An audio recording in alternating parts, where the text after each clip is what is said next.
¿A dónde está papi?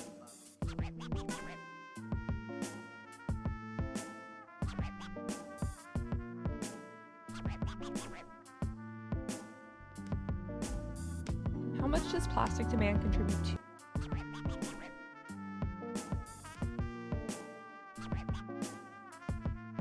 ¿A dónde está papi? I voted.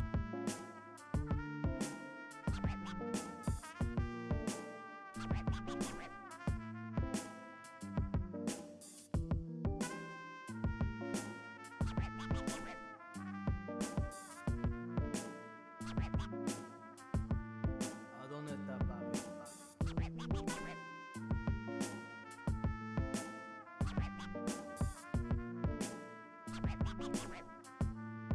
¿A dónde está papi? ¿A dónde está papi?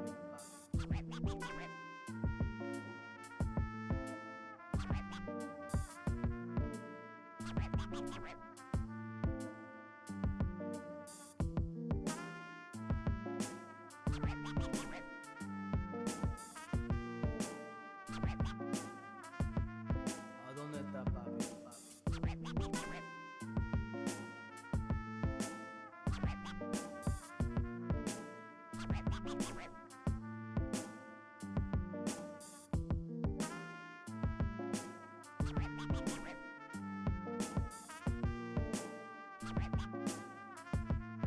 ¿A dónde está papi? ¿A dónde está papi? ¿A dónde está papi?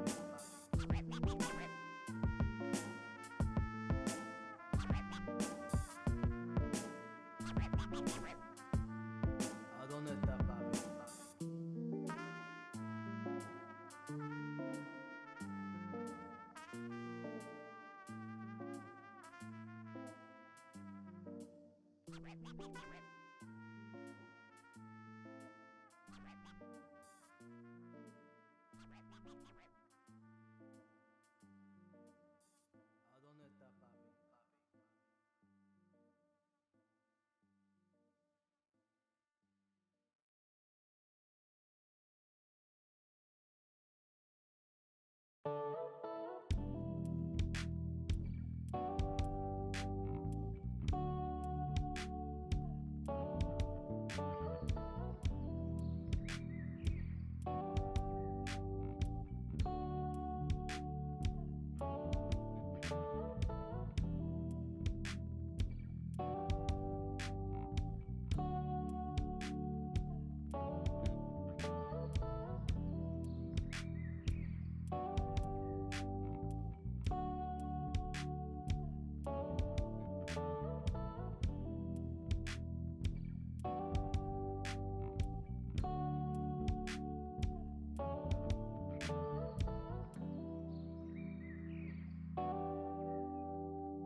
Can I get a countdown?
Welcome, welcome, welcome.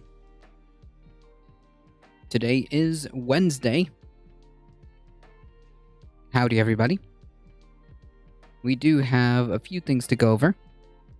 Let me just make sure I got everything going.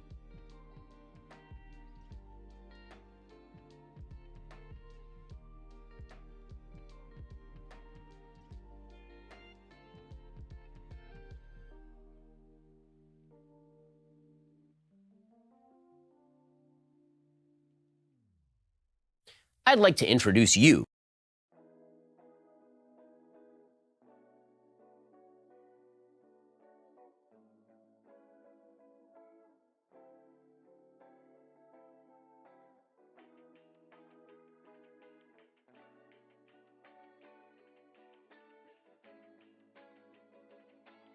Echo Resto Dragon, how's it going?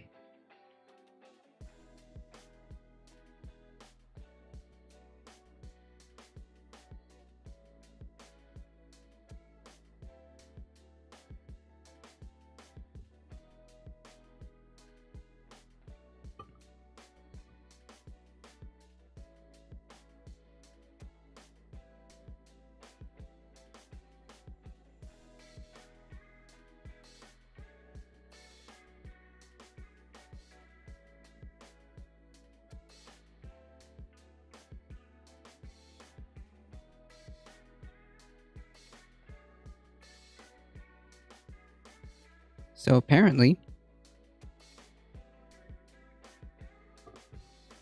this is news to me. Apparently, Andrew Tate has been banned from Facebook and Instagram.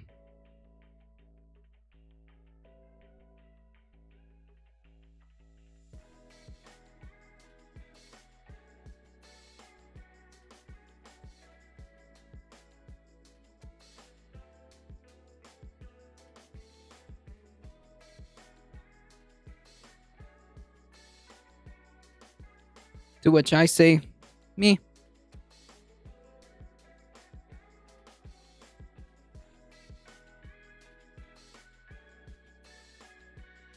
Not exactly a big loss there. What did he do? I don't know. He probably violated some TOS.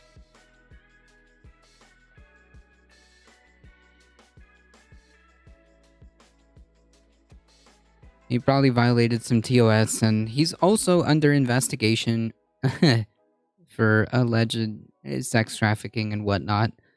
So they probably asked him for some type of brand safety. Probably.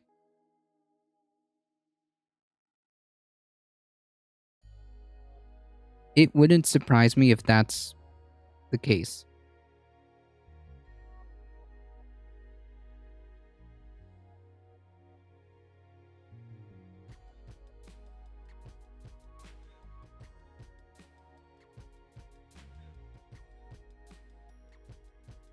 How's it going?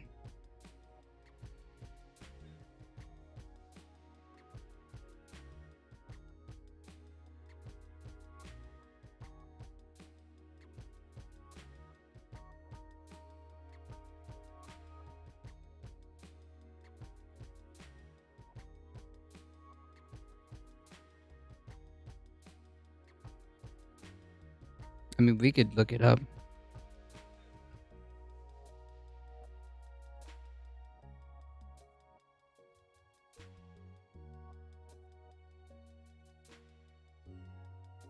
Oh, so he's banned from TikTok, Instagram, and YouTube.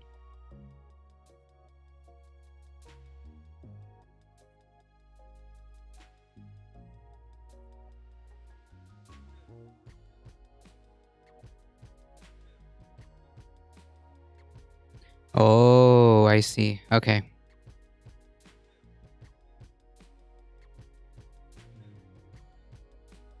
Andrew Tate.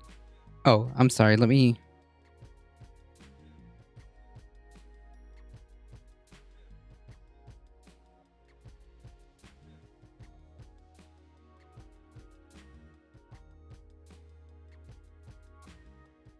Andrew Tate gets banned from Facebook, Instagram, TikTok for violating their policies.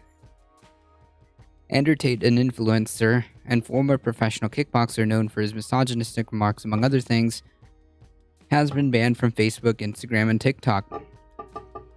Meta, the parent company of Facebook and Instagram, confirmed to NPR that Tate had been banned from its platforms, violating its policies regarding dangerous individuals and organizations and hate speech.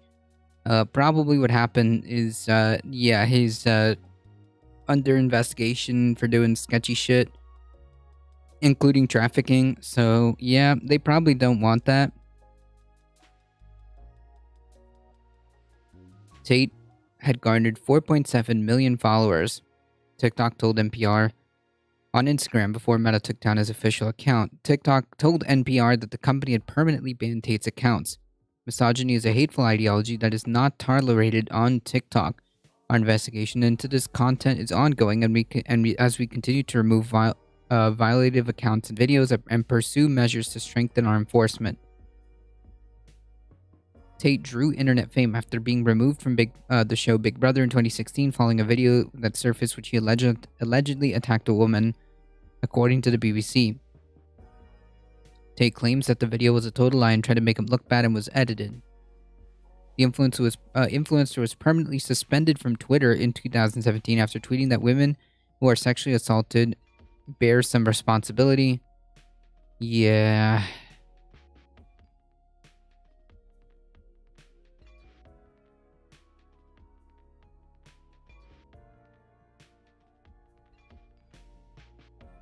No notification again. I don't know what's going on.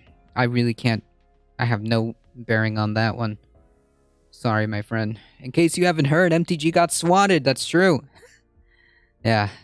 Swatting is bad, okay? Just to be clear.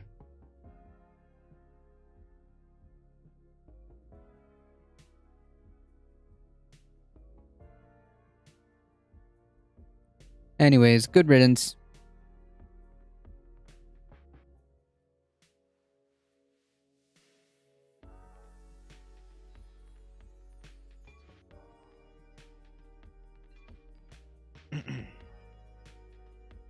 Allegedly, only sources are right wing and her own Twitter. Well, I mean, it happened. I'll show you.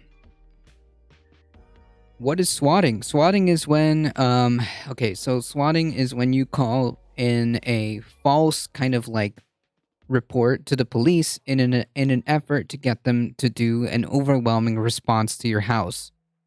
Right? So like usually this would involve like back in the day, this would be like a gamer thing where they would dox you and then they would find out where you would live and then they would call the cops on you by saying the most horrible stuff. That's, things like, oh, so and so is, I don't know, murdering multiple people at this time or something heinous, so that they would get an overwhelming police response. That's what swatting is. It's not good. It's not a good thing. People have died.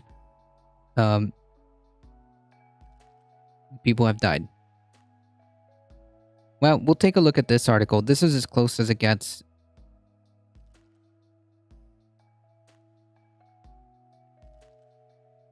Georgia cops respond to swatting call at home of Representative Green. Police officers showed up at Representative Green's home overnight after an alleged opponent of her stance on trans rights made a false 911 call. The swatting call falsely claimed that a man had been shot multiple times in a bathtub at a residence in Rome, Georgia, the city police department said in a report shared with CNBC. Wait, how did they know who it was?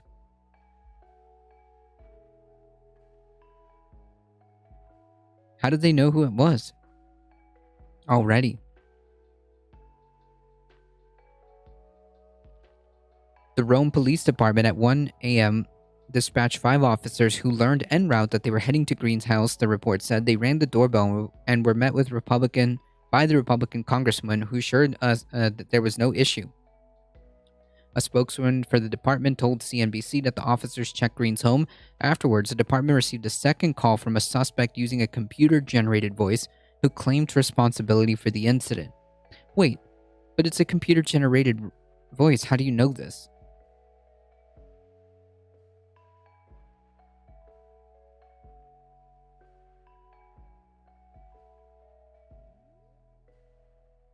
Personally, I think MTG swatted herself. Maybe, I don't know. Notification just arrived. Alright.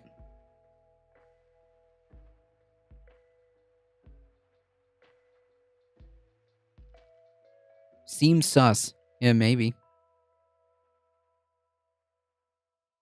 The suspect claimed that they were upset about Miss Green's stance on transgender youth rights and stated that they were trying to swat her. What? No, wait. When have you ever heard of a swatting incident where they would call again saying that they were trying to... Okay, hold on. Let me get this straight. Because in the history of swatting, this has happened a total number of 0 times. Okay? A total number of 0 times where a person gets swatted. Police arrive, they check everything, and then they get another phone call saying that the intention was to specifically swat. That seems strange. That seems very strange, but okay. Sure.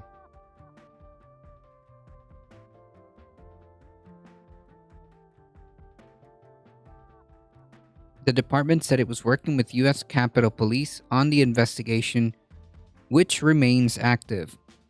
The Capitol Police declined CNBC's request for comment.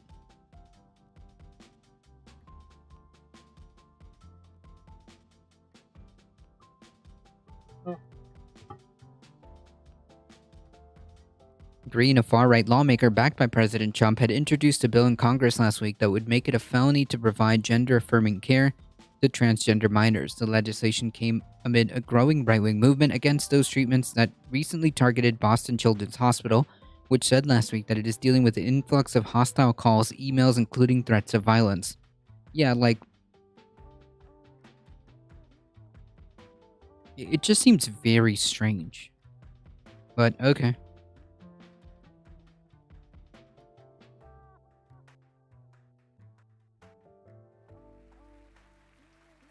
Right now, Congresswoman Green's safety is our #1 concern. Dyer called Green the victim of a political attack on her family and home and described it as a violent crime, though no violence has been allegedly to have occurred. Green's first revealed being swatted in a tweet. Last night I was swatted just after 1 a.m. I can't express enough gratitude to the local law enforcement in Rowan Floyd County. In an interview later Wednesday, Green said that she was startled by the police presence at her home but decided not to carry a gun as she answered the door, which was very out of the norm for me. The swatter endangered both her and the officers, Green said in the interview with Real America's Voice, a conservative outlet. Whoever this person is, they deserve to be locked up.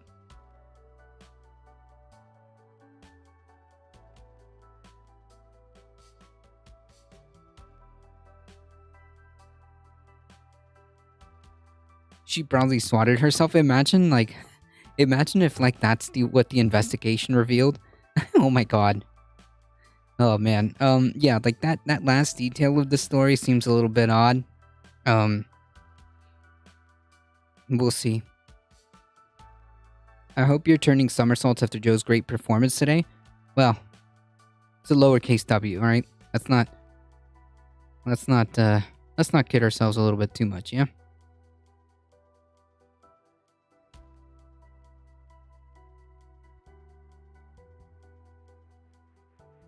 Yeah, so all we know is that cops responded to a call about, a swatting incident. I think, like, the weird part about this whole story is this. Like, why would then...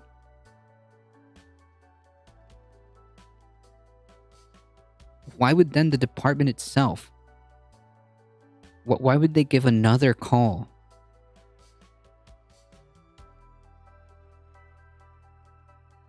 Why would they give another call saying that they were trying to swat her? Yeah, no shit. That, by definition, like, that's what the point was of the whole first call, right? Like, no swatter calls the department of the police a second time and being like, yeah, I'm trying to swat this person, just so you know. Yeah, thanks. What? That doesn't make any sense.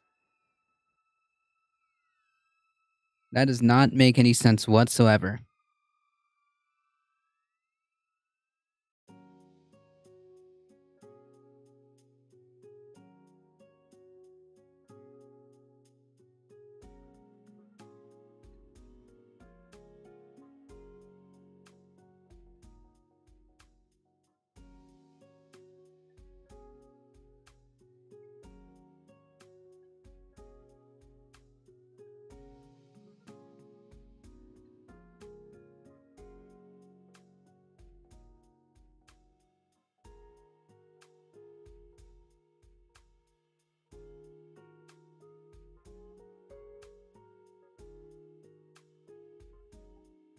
Anyways, we'll see what happens as this story develops. if anything happens. Something tells me that we're just not going to hear from this story. But we'll see.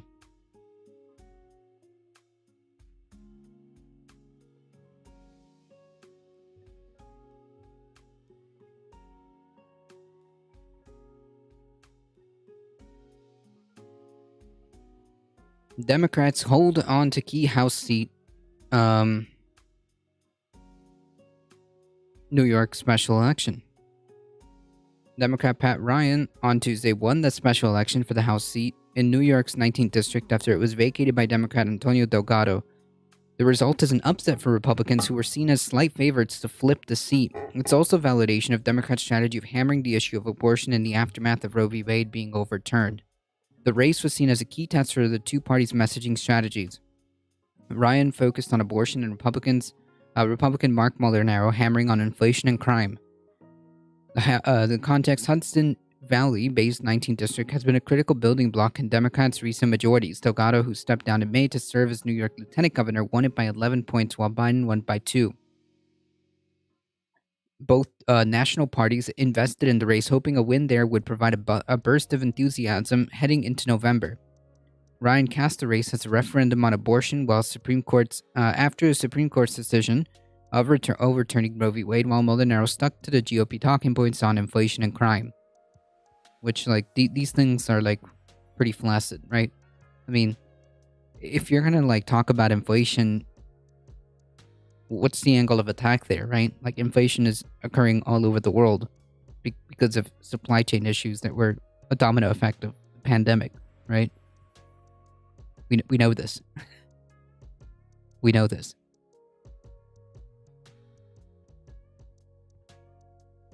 How many W's were there in voting yesterday? Not sure.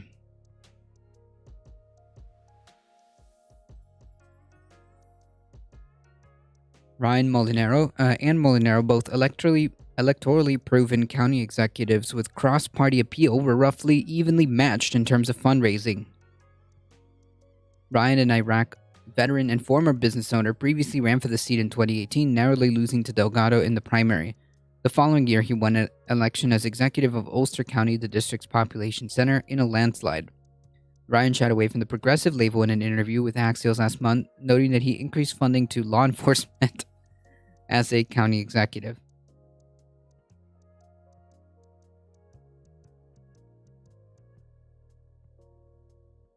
Okay. I characterize myself as someone who's trying to level some of the foundational inequalities that we've been allowed to be built on our country. Whatever label we want to apply to that, I think it's more actually about delivering those results. Still, he positioned himself as a staunch advocate for major judicial and political reform, indicating openness to expanding the Supreme Court and nuking the filibuster. In addition to abortion, he made gun control and voting rights key issues of his campaign.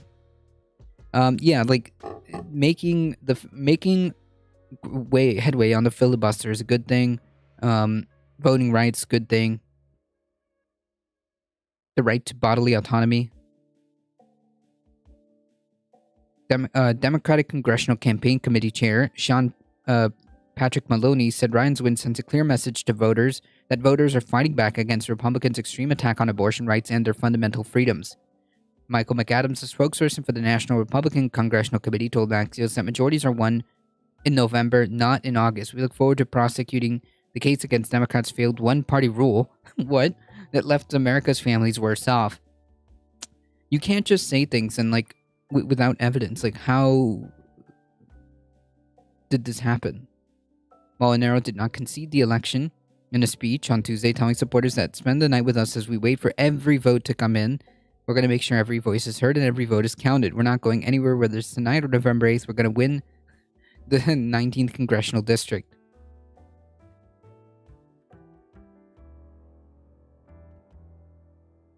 Molinaro's run in November will not be against Ryan, who is the nominee in a neighboring district being vacated by Representative Sean Patrick Maloney. Ryan is set to face Republican State Assemblyman Colin Schmidt, while Molinaro will go up against Democratic Attorney Josh Riley.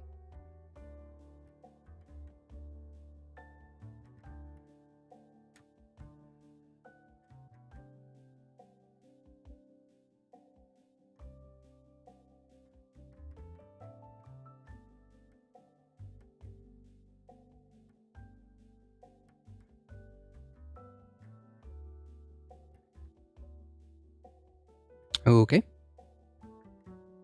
Anyways, so I guess the TLDR is that the TLDR to gather from this is that maybe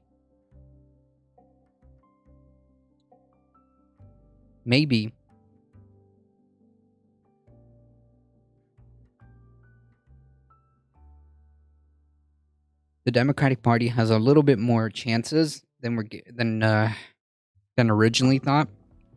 We'll see. We will see. We will see just exactly how much these two things come into play. The whole abortion thing and the economy.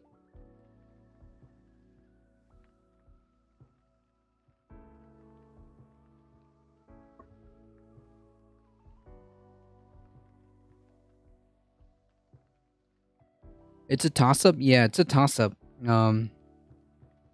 For the House.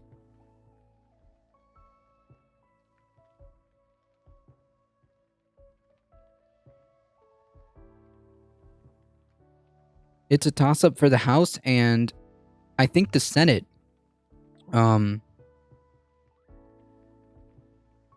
is pretty much on the favor of the Democratic side, but we'll see.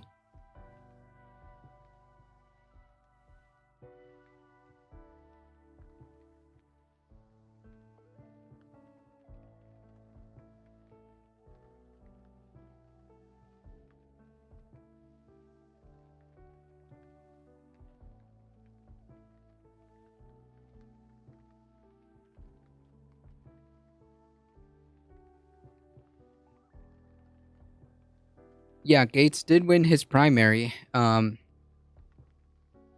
mean, what can you expect? That's the perfect choice for conservatives, right? Someone who's in perfect choice.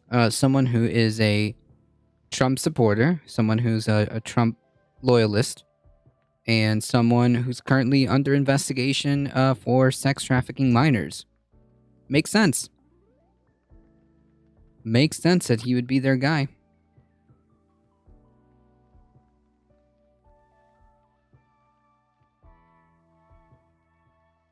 Matt Gaetz will be going up against Rebecca Jones, who won her primary. Rebecca Jones was the data, I want to say data scientist, data analyst, who tried to ring the alarm bells about the way Florida was finagling their numbers when it came to COVID.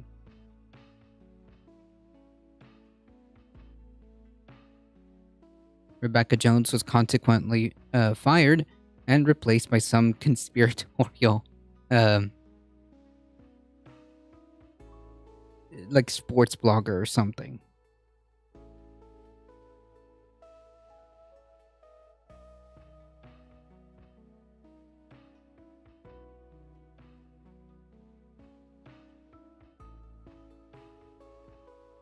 That's right. A Gen Zer won for Val Deming's seat in the House, and will be, if they win their election, they will beat Madison Cawthorn for the youngest. That's true.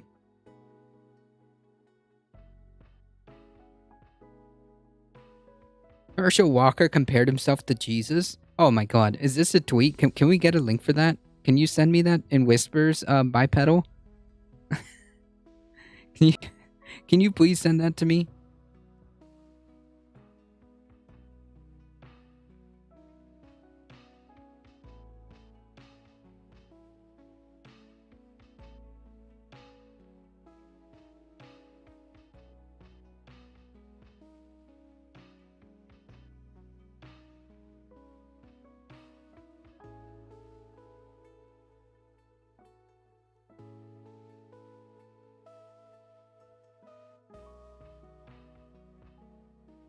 It's a highly Democratic district, so he's likely win. Nice. Nice. Nice. And the first Gen Zer in Congress.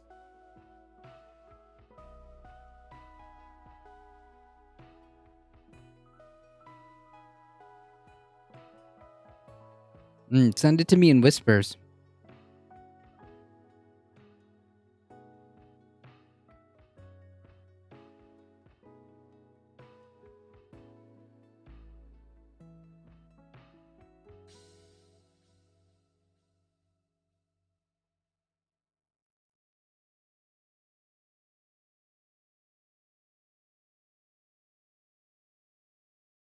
Maxwell Frost sounds a lot like the others of the Gen Z generation. He's 25, drives for Uber, I guess, for extra cash, and recently quit his job to pursue a more promising opportunity. His latest gig, winning a crowded primary in Florida's heavily Democratic 10th District congressional district on Tuesday night, giving him a strong chance of becoming a member of the U.S. House of Representatives. Nice.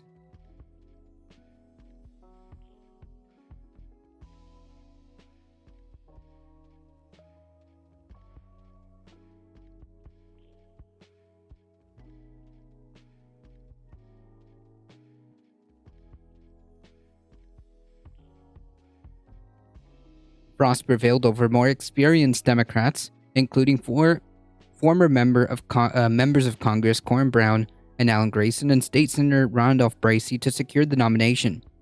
He will be the favorite in November in the reconfigured Orlando area district. Nice. I knew going into this thing that we'd be counted out because of my age, and I've been counted out a lot of times in my life. Because of my age, but I knew if we stuck to our message and we kept doing the work, we built the movement, we would win. He is among the new class of mold-breaking Democratic candidates this year with working class roots. On his campaign website, he highlights the difficulties faced by his biological mother, who gave him up for adoption amid what he describes as a cycle of drugs, crimes, and violence. Frost's campaign on support for Medicare for All, demilitarizing the police, legalizing prostitution, sex work, recreational marijuana, expunging all marijuana convictions, nice, and restoring voting rights to those incarcerated. He was backed by Senator Elizabeth Warren and Bernie Sanders. Polls leading up to the primary showed Frost with the lead in the 10-candidate race, but he said his campaign team was working as hard on election day as it has all summer, hitting the streets at 4 a.m. to drop off campaign literature at voters' houses. Jeez. Sounds good and chilly on a news report. Nice. The minimum age to hold a seat in Congress is 25. Frost has never run for public office, but he doesn't consider himself a political newcomer. He started working in politics when he was 15, protesting gun violence after the deadly mass shooting in Sandy Hook in Connecticut in 2012. He went on to become the national organizer director for March for Our Lives, a group organized by students who survived the deadly mass shooting at Marjorie Stone Douglas in Parkland, Florida. He also worked for the ACLU in Florida, supporting voting rights for formerly incarcerated citizens. Morton, Sanders, and Frost has got a certain cool ring to it. Please clap. Frost refers to his as the mass shootings generation. He gained national attention 4 months ago when he confronted Governor DeSantis at an event in Orlando shortly after the school shooting in Uvalde, Texas. In a video that circulated widely on social media, Frost is seen telling DeSantis he needs to do something about gun violence. DeSantis answered, "Nobody wants to hear from you," and Frost is being escorted out. Well, guess what? Now you kind of have to. He's on his way to be a House member of the U.S. Congress. Frost said that he thinks voters angry at DeSantis will help propel him into Congress. Our positive message about the world we deserve to live in is what really resonates with folks, despite what's coming out of the governor's mansion in Tallahassee. He argued that DeSantis' policies have motivated voters. Our message has resonated at this time in spite of what the governor's doing to queer folks being scapegoated, in spite of black people and their rights to vote being taken away. by the governor, in spite of our LGBTQ plus community and Latinos and Black folks and disabled folks being scapegoated by this governor for every issue under the sun. Frost was a top fundraiser in the race for the open seat currently held by Val Demings, who won the nomination for Senate on Tuesday and will challenge Marco Rubio.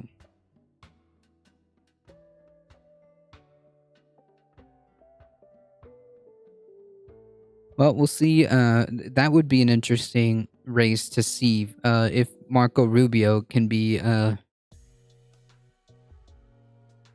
unseated. That would be a sight.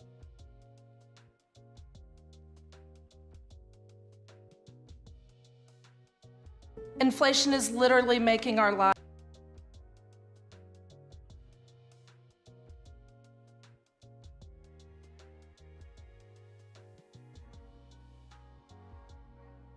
Republican Senate candidate.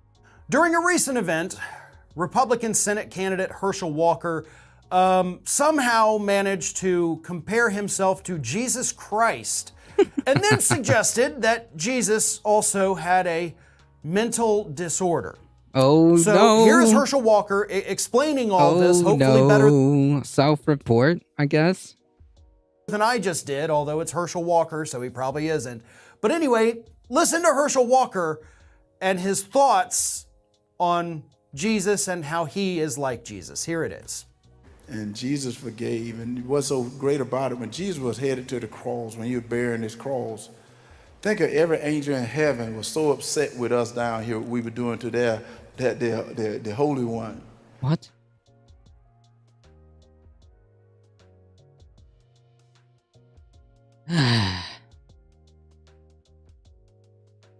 Well, I mean, if Jesus was like God and whatnot, and he had all this, I guess, a power, and these angels, they're just powerless? That's kind of weird. Or is it Frost, Sanders, and Warren? Frost may be a cold snap for Rubio? No, it's, no. Val Demings is fighting Rubio. Please clap. They could have came down here and destroyed us all, and Jesus said, no, I got this.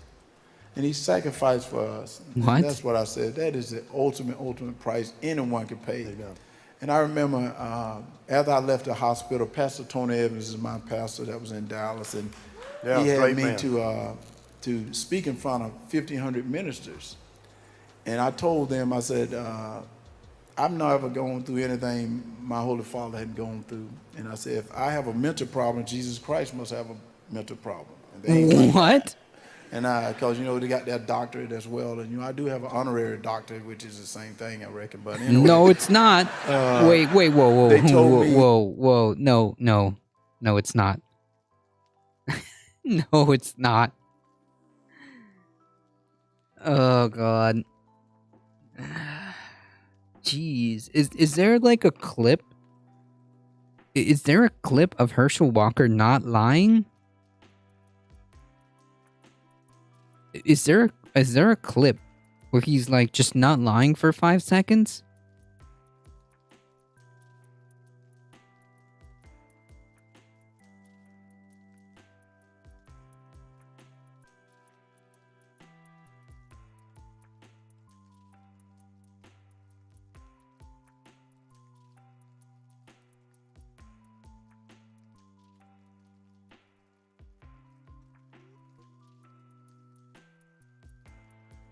He's been hit in the head too many times.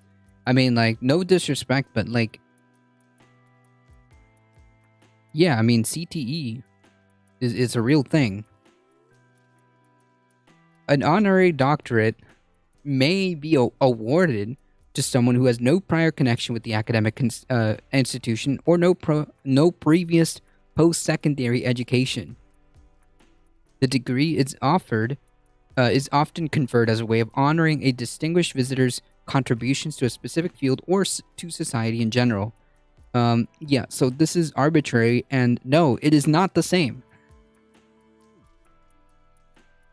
It is sometimes recommended that such degrees be listed in one's curriculum vitae as an award, not and not in the education section.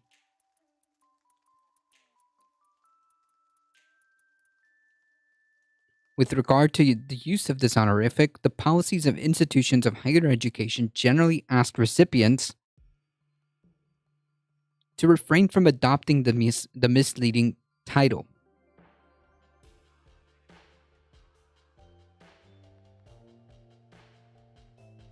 When his mouth isn't moving and when he's not talking, then no lies. Yeah.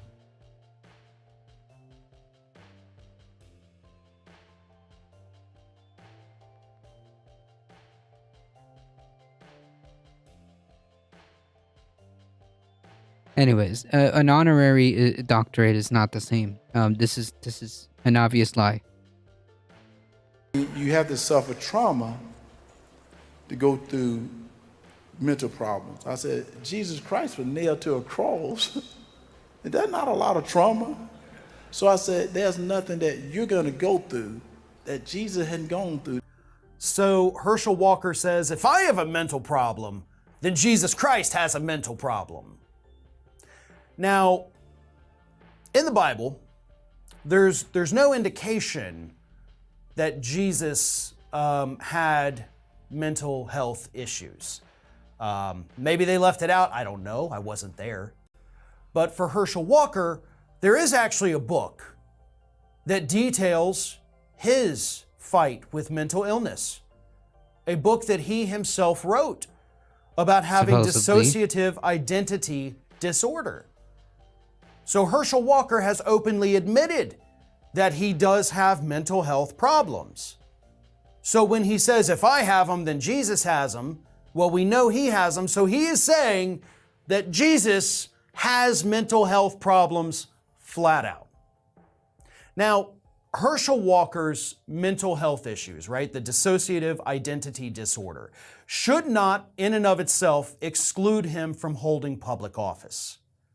What should exclude him from holding office is that his particular affliction leads him to fits of violence and rage.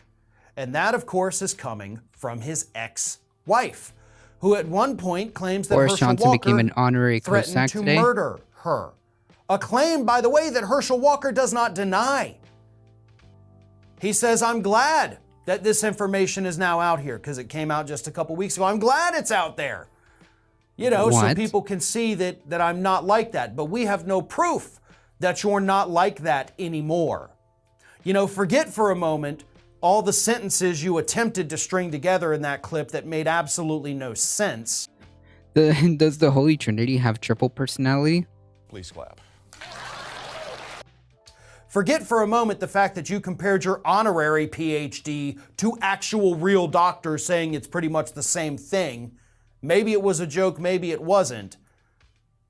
But either way, it's the violence in Herschel Walker's history that raises the biggest red flags. Well, yeah. And here he is trying to compare himself to Jesus. Now, as far as we know, there was one fit of rage from Jesus in the Bible, and that's when he kicked the money changers out of the temple. Jesus never held a gun to somebody's head and said, I'm going to blow your brain. Yeah, like, besides that, obviously, Herschel Walker's ideology, or at least the one that he's carrying water for, is also extremely dangerous because he's going to assist in enacting these policies and these ideologies. Whether he realizes it or not, or whether he really believes in it or not, it's irrelevant. That's also what makes him dangerous. Way too cool. Howdy. Out, which is, according to his ex-wife, what Herschel Walker did. So not only is he committing blasphemy, but he's also trying to downplay the severity of his condition. This man is a danger. He's a danger for so many reasons. His history alone is telling us that.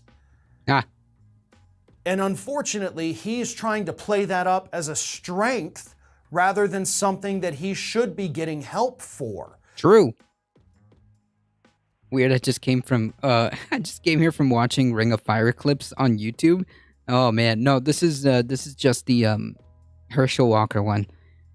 Breaking MAGA candidate Dr. Oz is humiliated as leaked emails revealed that he begged Jared Kushner to rush hydroxychloroquine to COVID patients as a pandemic solution, even though there was no such thing. The latest in a long line of snake oils from Dr. Oz. No way. Good meme. Well, I'm pretty sure Jared is the one who leaked to the FBI. You think so? I think we need to do like a little betting pool. Can we do a betting pool for for channel points or something to see who the leaker was? To see who the informant was? How's it going? I like pie. That's what we should be doing. I know it's fun to sit here and mock Herschel Walker for being probably one of the dumbest people to ever run for office. But at the same time, we've also seen this man go through many a mental health crisis. And the question I have is he getting the help that he needs? No. He's being pushed by the Republican Party. Not bad. Hope you're doing well. Yep, we're hanging in there. Or Ivanka. Yeah, maybe we can put like a little is there a way to do community like bets, like a big Gamba stream? I wish they would like have like a reveal date where we can actually put a date on when all this would be revealed, but no clue. Because if not, we could just do a one big Gamba stream. Yeah, we can do a poll. I just wanted to do like a little a bet with channel points.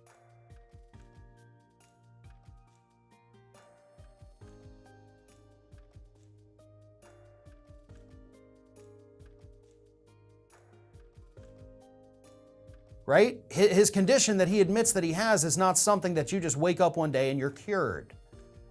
Okay, this is something you have to work on forever. And as far as I can tell,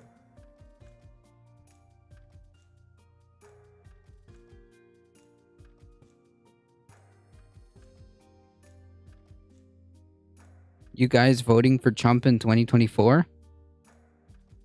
No? Fuck that guy. Even worse, fuck that guy. Fuck both of those guys. Like he's doing that, which is what makes him so dangerous, because he is prone to those fits of violence and rage. And for the record, no, Jesus was not. This is Hattie. Hattie wants... Not only that, like we have no knowledge of Jesus having, I don't know. Whatever, this doesn't make sense. It's Herschel Walker.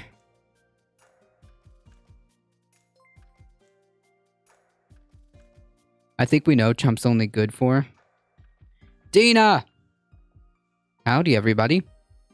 Tina, rating with a party of 21. How's it going, everybody? Welcome.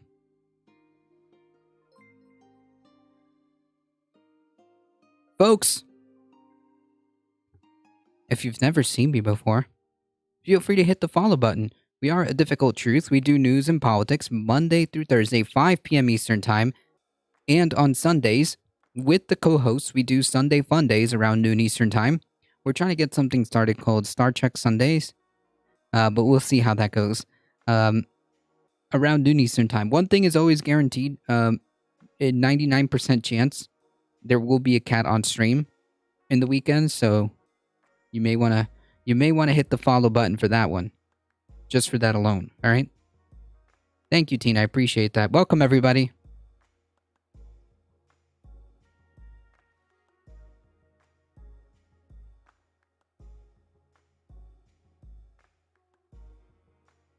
I love the trolls you get in here. Oh yeah, no, these are prime.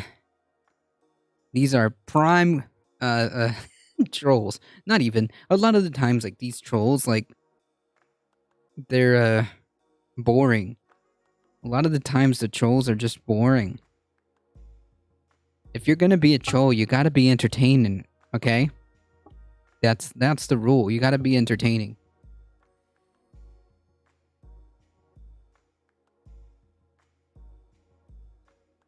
Folks, if you have a second, please go to twitch.tv/Tina2, Tina_2.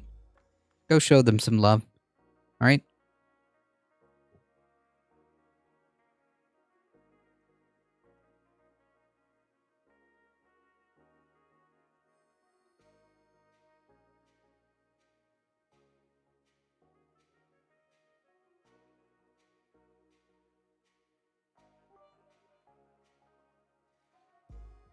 Alio with the 10 biddies, thank you so much. Seventh the Reverend gets pretty good trolls and Critical Ace Theory. Critical Ace Theory, that's a great name. That is a phenomenal name. Oh man, I bet just the name alone attracts the trolls.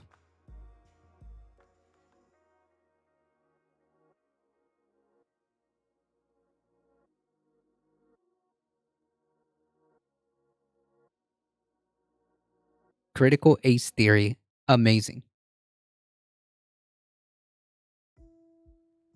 All right, that was a good meme. Me, myself, I am a supporter of cancel culture. I think cancel culture is great when it's utilized by the right people. When it's utilized by people like myself, or like Nick Fuentes, or like Alex Jones. So here we have the curtain being pulled, right? Like, there is no better demonstration about, like, just how much bullshit the right spews and, like, the victim complex that these people have than this video, okay? Like, the idea that they give a shit about freedom of speech or they care about cancel culture, they don't. They just want to be the ones to do it, right? Like, they just want to manufacture this problem, and then they want to weaponize it, okay? See, to them, cancel culture isn't the problem. They're just being held to the fire, right? They're just being challenged, and they don't like that. They like it when they think that they're the ones in control. Ergo, cancel culture in their hands with this manufactured boogeyman, I guess, if you want to call it that, whatever. They're the ones that want to wield that perceived weapon. He looks like warped Ben Shapiro. Conservatives still defend McCarthyism and the blacklist. That's right. Conservatives will talk all about freedom and freedom of speech and all this other stuff. And you're here in America, you're free to do whatever you want and blah, blah, blah, blah, blah. Unless you're of the wrong ideology, and wrong ideology meaning things that I don't like. I mean, what better example? What better example than this right here? By the right people. When it's utilized by people like myself, or like Nick Fuentes, or like Alex Jones, or Stu Peters, or anybody who I agree with. Right, anybody I think we should have canceled Addison Rae for where anybody I agree with, right? That's the key term, right? That's the key word. Anybody I agree with.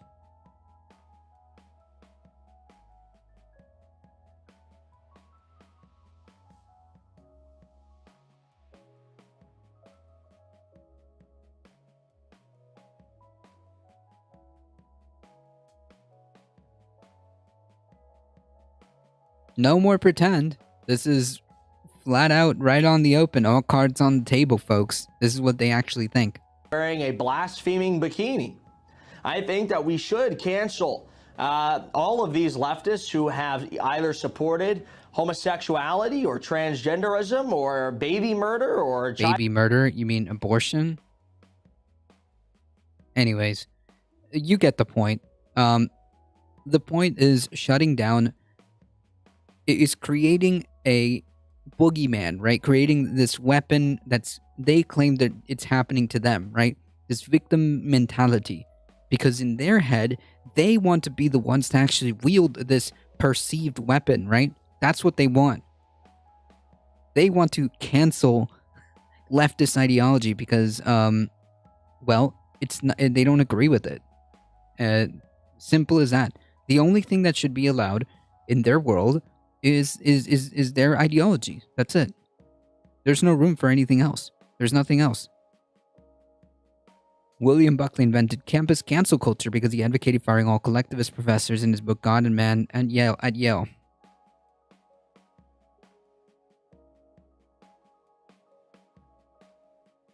Wow, the original guy who created cancel culture was actually somebody who was trying to fire the collectivists, which is like libertarian speak, I guess. For sometimes this is libertarian speak for lefty kind of people. Collectivists will fall under the umbrella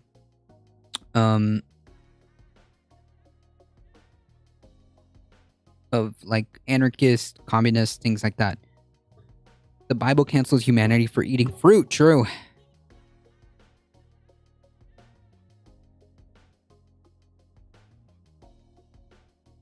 Yeah, I know. I like pie. Like as if it was some type of like condition, you know, in a negative connotation. That's the point.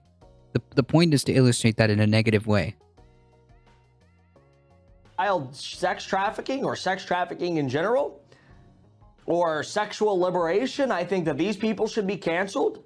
I think that the people saying that all whites are racist should be canceled.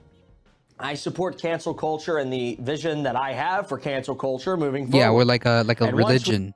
Right, like just bro, leave people be, okay? Jesus.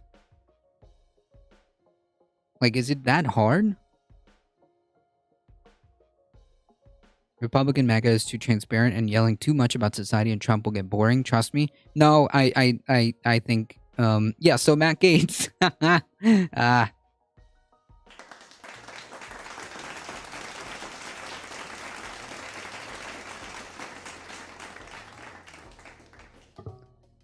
Yeah, you're right. I like pie. No, I think they're dangerous, Alio. I don't know if they're gonna go any if they're gonna go away or if they will get bored. Who do you all want as the next Republican candidate? Trump or DeSantis? None. No, not DeSantis, Redmond. DeSantis is more dangerous. Jesus. You're killing us here. Boebert. Yeah, Boebert would lose. Yeah, that's a much better choice. Boebert would lose. Or get someone really boring, okay? Get someone boring.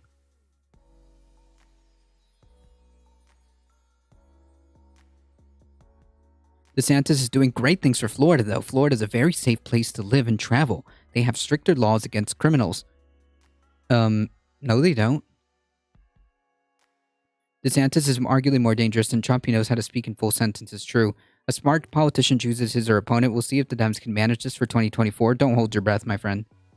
Can you name like a good thing that DeSantis has done for Florida? Like actually name me a policy that was enacted and then illustrate that policy's positive impacts on Florida. Can you do that for me?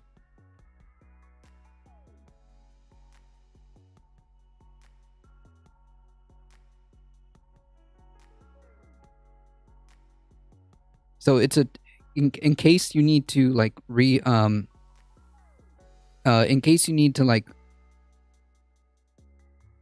hear that again. You've got a two-parter,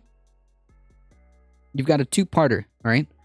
A, you need to be able to name a policy that DeSantis has enacted, and two, explain to me how that policy that you're naming has had a positive impact on Florida.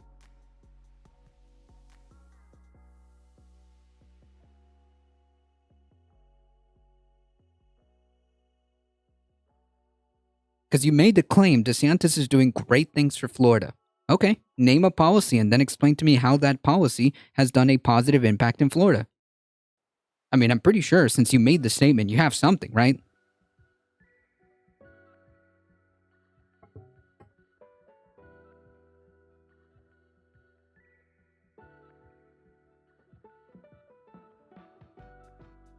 Hold on. Hey, is this broken? Hello? Hello? Can anybody hear me? Hello?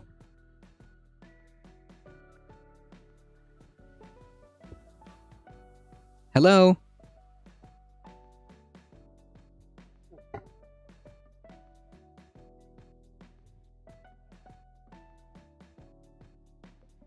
Let's try this one more time.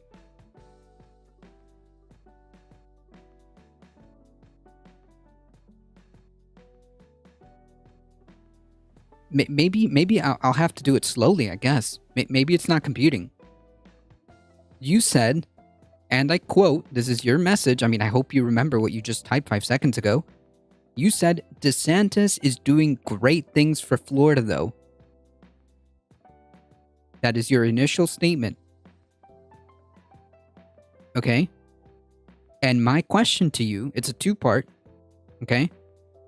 Do you understand what two parts are? My question is, A, can you name a policy that DeSantis has enacted and then explain to me how that policy has had a positive impact in Florida? Thank you. Folks, we may have to re-register as Republicans so we can vote in the primaries and deny Trump the nomination. Get ready to hold your nose. I don't know about that. I don't know about that. What's better is to focus on the primaries that the Dems are holding and to focus on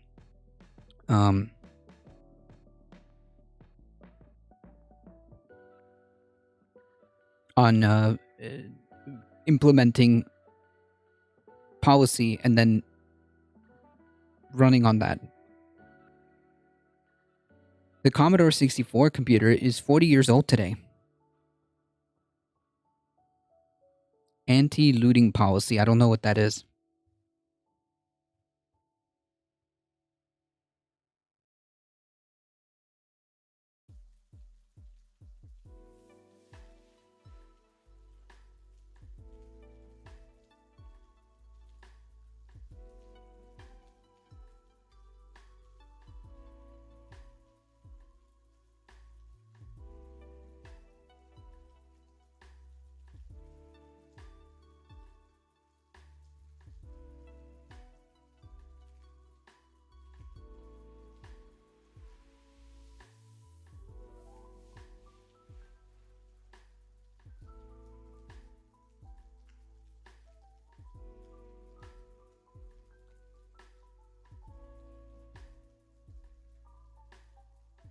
Great. So now we have something. Combating Violence Disorder and Looting and Law Enforcement Protection Act. Great. Can you demonstrate what positive outcomes that has had for Floridians? Or is just another solution to a problem that doesn't exist?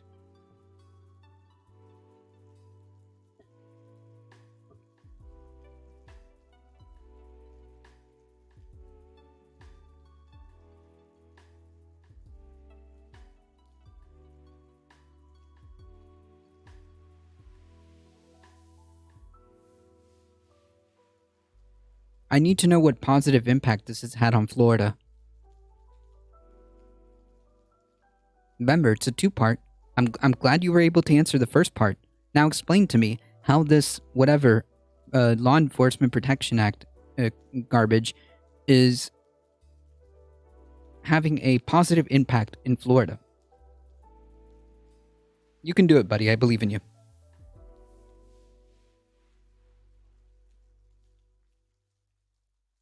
Fixing things that are not broken, making a lot of noise about it. Yep, that's pretty much DeSantis. At least what he's proposed. This would be a prime example. This would be a prime example, but I want to hear our friend's answer to that.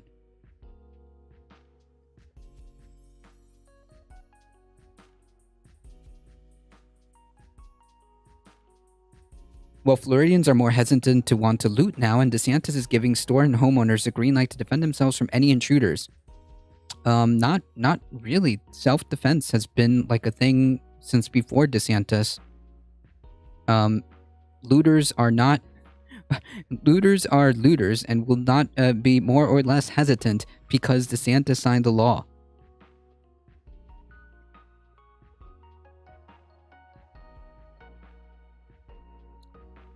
What positive what positive ramifications has this law done? Von Diva the Rebel, thank you for the follow, appreciate that.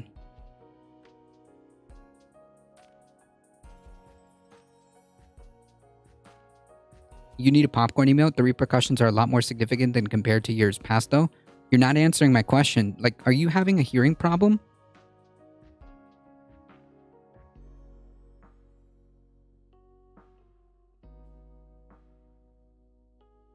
I'll ask again. What positive? You said DeSantis is doing great things for Florida.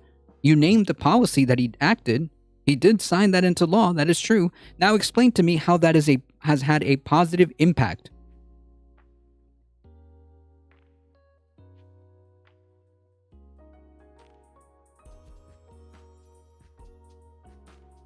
Hey there, howdy howdy.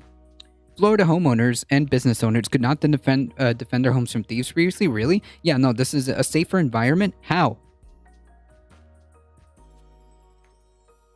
How do you know this? What is a safer environment? What has changed?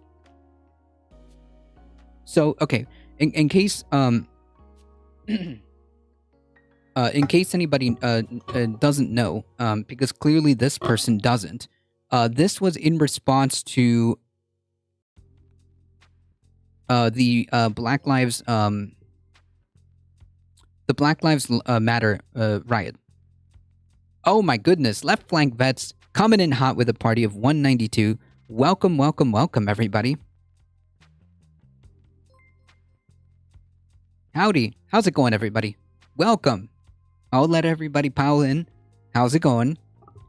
Thank you, left flank vets, for bringing your community over here. Folks, if you have a second, please check out twitch.tv/leftflankvets. They're usually the go-to channel to go right after the Majority Report. In fact, the Majority Report sometimes raids right into there. Yeah, left fat bets. There you go. Hey, Chai Beer Cat. There you go. So usually that's the dealio. That's the hangout right afterwards. Please make sure you follow twitch.tv/leftflankvets. Follow Marcus on the Twitters. And follow Left Flank Bets on the Twitters too, okay? Phenomenal stuff.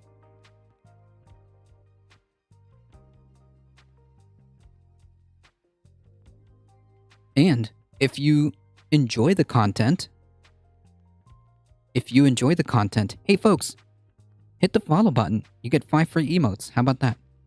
You get 5 free emotes and you get to support the stream for the free. Okay? Anyways. Back to trying to get a answer here.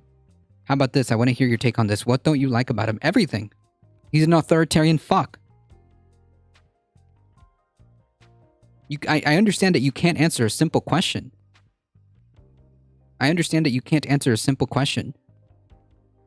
How has this policy that you named had a positive impact in Florida? Why can't you answer that?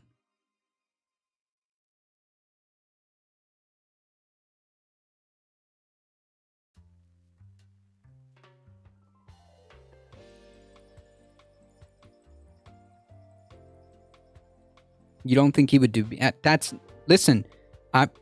Listen, hey, do you have like like is this on? Are you hearing me?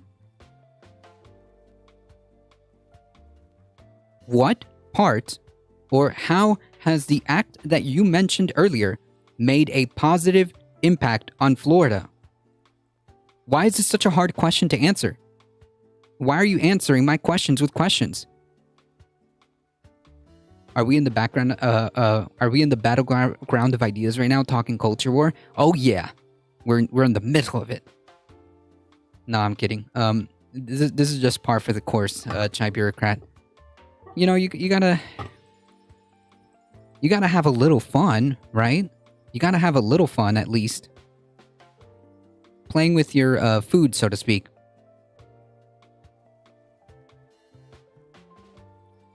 A safer environment. I don't know what that means. And giving people the green light to shoot if necessary.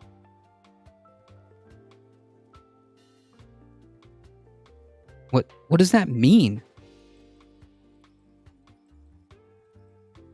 What is quote green light to shoot if necessary?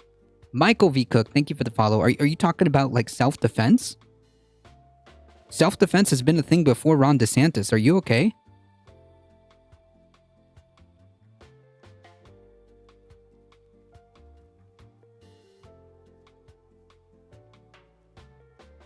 You're not really answering my questions. Hasn't stand your ground been a policy for like the country for at least for Florida? Absolutely.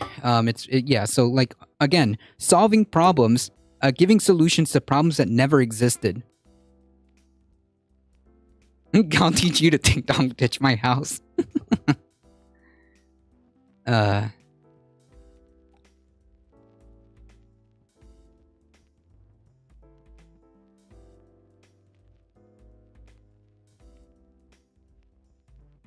Anyways, now,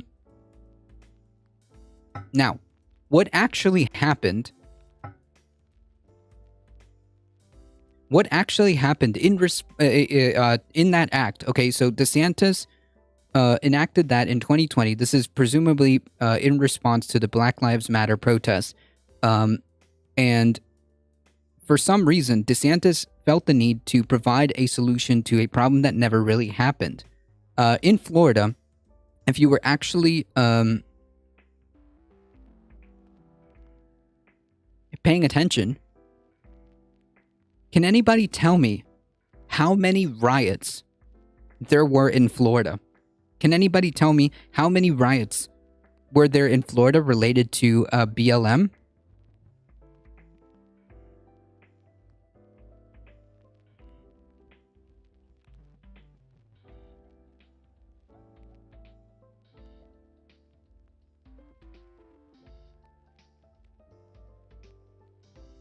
No, we haven't even gotten to that one, Fresh Cow. We haven't even gotten to that one. It's always been allowed, but in some places like NYC... Okay, wait, hold on. We're talking about Florida. Hey, focus. Focus. We're talking about Florida.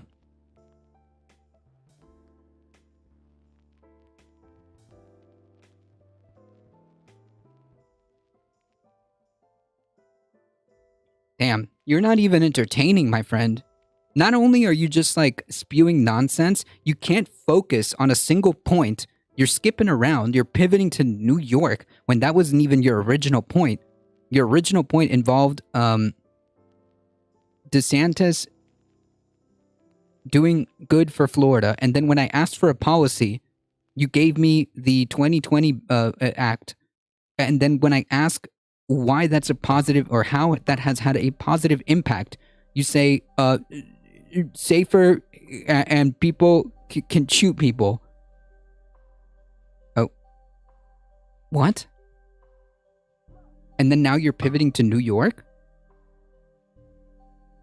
Jesus, how embarrassing, dude. Damn.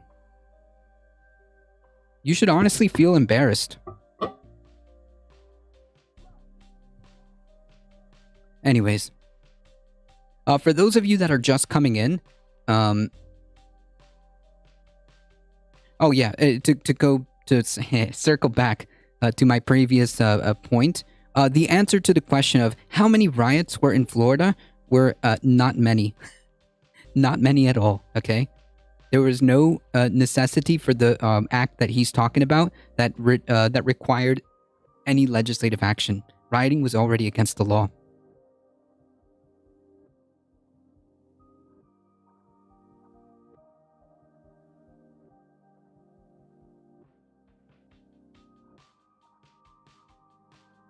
There are several states that have no stand your ground laws. It's not a federal thing. No, it's we're talking about Florida.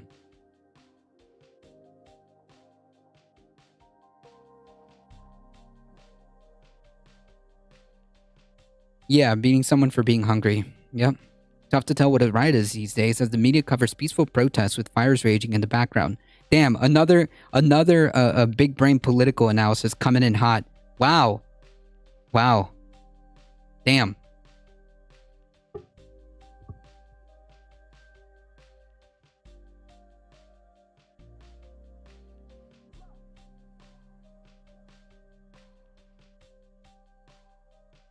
Are you getting triggered by this? Triggered by what?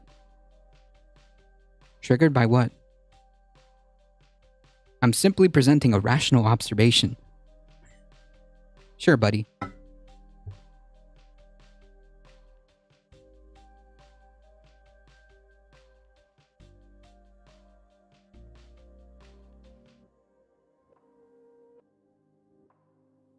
Anyways.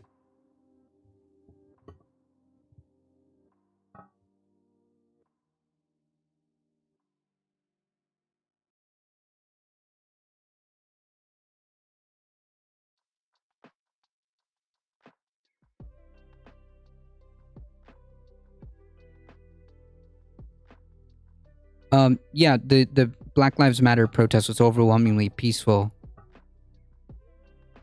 You can look up the numbers if you want. You can look up the numbers if you want.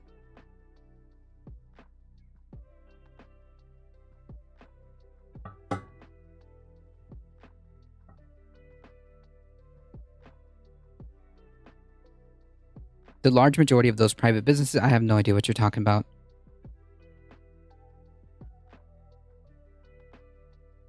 Hence, it is unclear what will be accepted by folks as a riot or protest. Do I need to define, like, riot for you? $2 billion worth of, quote, peaceful protests. The overwhelming majority of the BLM protests were peaceful. Yes. Yes.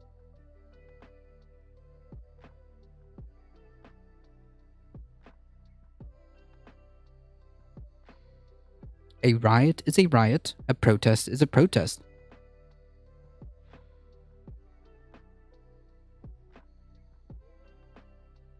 Jesus. Like, do we have to go into definitions for people? Like, our...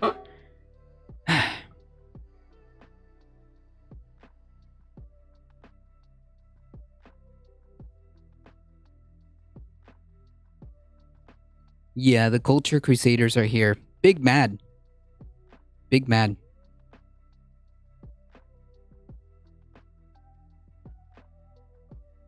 Is there a reason why there's so many chuds in here? It happens. It happens.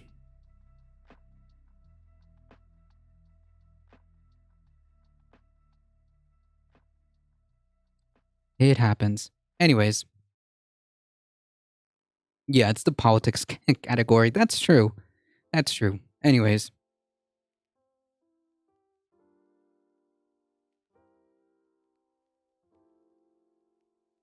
Please educate yourself and respond to facts, not feelings. All right, Ben Shapiro.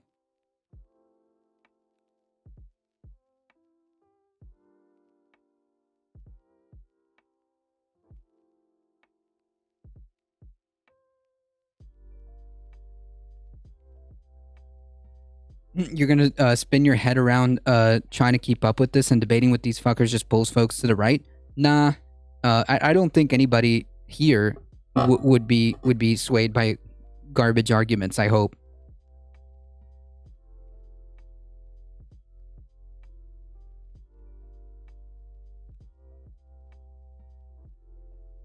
Anyways, what I was doing is going over this video that really shows that really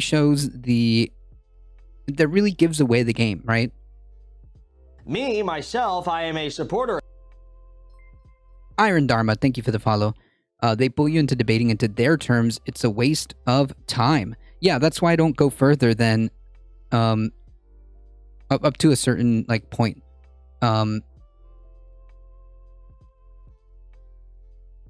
Like an example would be the previous person was not able to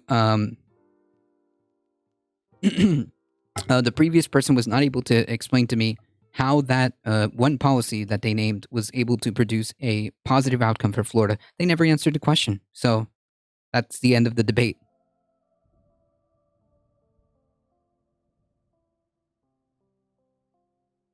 Of cancel culture. I think cancel culture is great when it's utilized by the right people. When it's utilized by people like myself or like Nick Fuentes or like Alex Jones or Stu Peters or anybody who I agree with. I think we should have canceled Addison Rae for wearing a blaspheming bikini. I think that we should cancel all of these leftists who have either supported homosexuality or transgenderism or baby murder or child sex trafficking or sex trafficking in general or sexual liberation. I think that these people should be canceled. I think that the people... So understand what's going on here.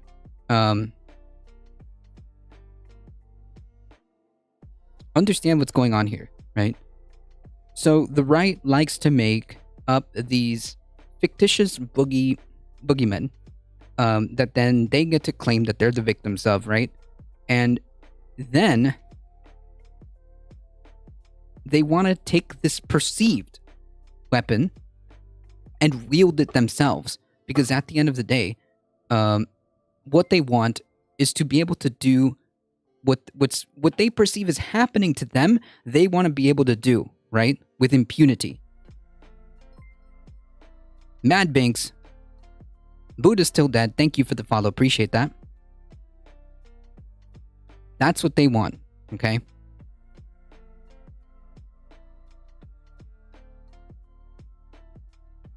That's what they want to do. Because if you listen, they actually do believe in cancel culture. And by cancel culture,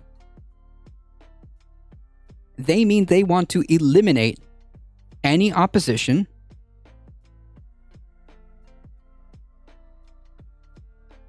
and they want to be the ones who get to dictate.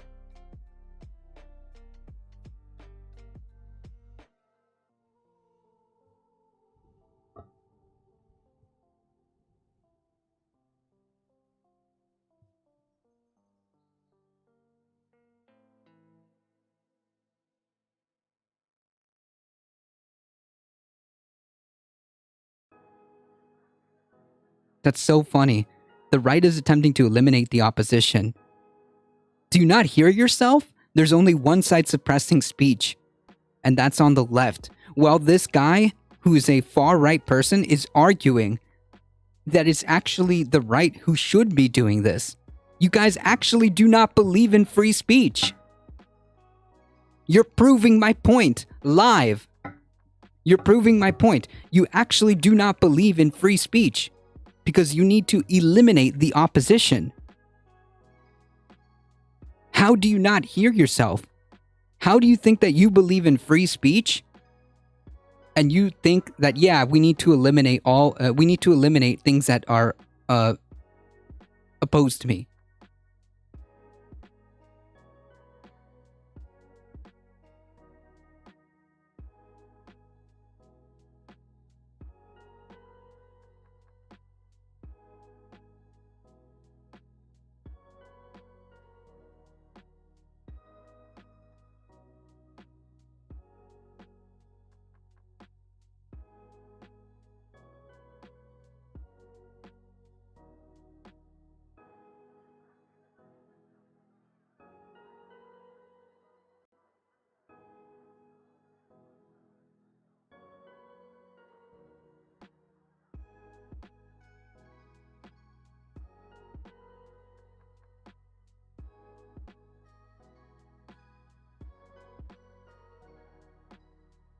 Oh, he's a Republican. He's a Republican. That's you guys.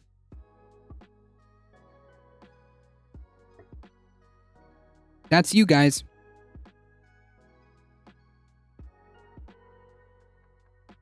People saying that all whites are racist should be canceled. I support cancel culture and the vision that I have for cancel culture moving forward.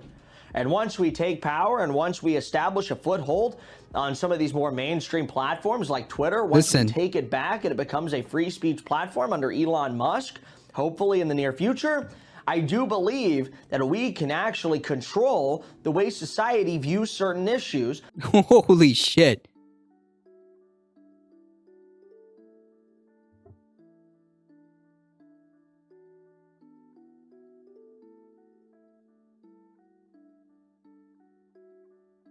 Do you not see? This is what they would do. He's giving away the game here, right? Should the right ever gain power? Should the right ever gain power? This message was removed, and don't pretend that this idiot is Republican. Yeah, he is. Yeah, he is. Yeah, he is. Sorry. Don't conflate me with him. Well, if you believe what he's saying, then yeah. Giving away the game? Yeah, he's telling you what conservatives and what Republicans like you would do. Yeah, I know it's a compelling argument because you're just like him.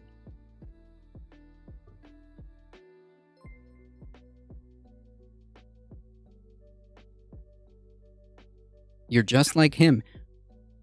As soon as you get power, as soon as people like you get power, as soon as people like him get power, free speech does not exist except for them. Yeah, I am. Yeah, I am. You just said his argument is compelling.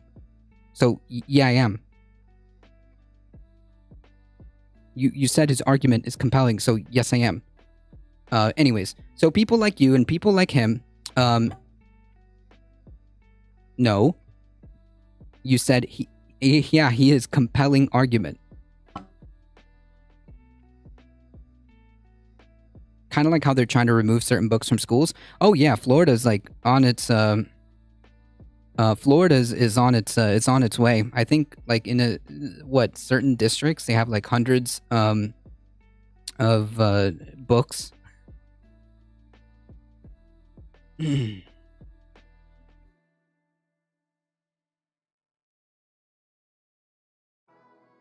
I was mocking your argument where you relied on yeah, you do. Okay. I don't know what you're talking about, but okay. Anyways, the point is if you're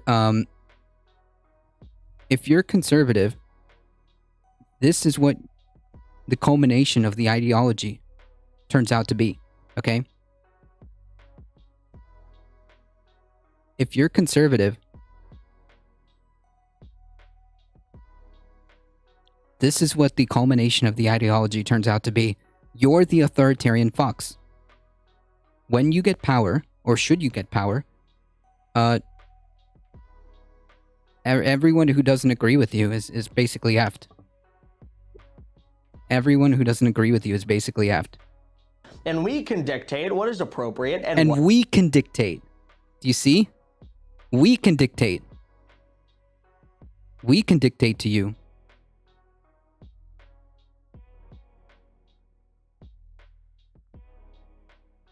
What is not. Yeah, so the right does believe in cancel culture. And by cancel culture, they mean they want the ability to dictate what they want. When has this caricature? This isn't a caricature. This isn't a caricature. This is what they believe. This is like what they believe. Him, Nick Fuentes, and all these conservatives, that's what they believe. And these are the thought leaders. These are the people pushing for this type of stuff. So, yeah, you can say it was a caricature, but it's not. Okay? It's not.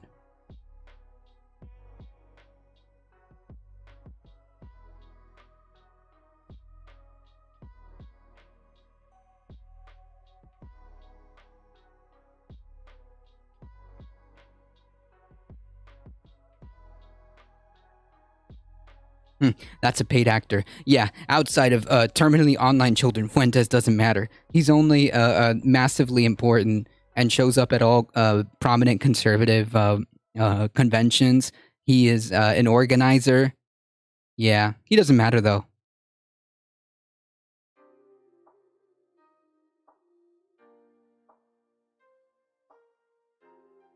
He doesn't matter. And when they want to not be called out for damaging, harmful rhetoric, and they don't, they don't, listen, bro, if you don't want to take responsibility because this is what your ideology leads to, that's okay.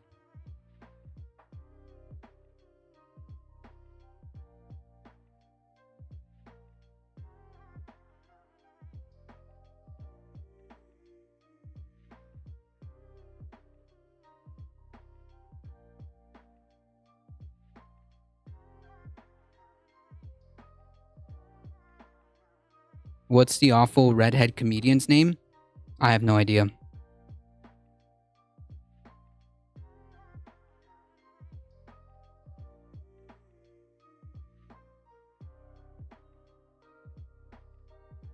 Oh, Bill Burr? Well, for one, McCarthyism. Yeah, that's an example.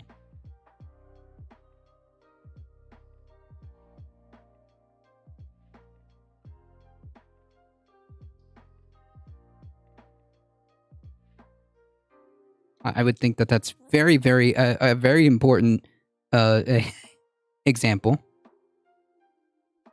I mean, you could laugh, but...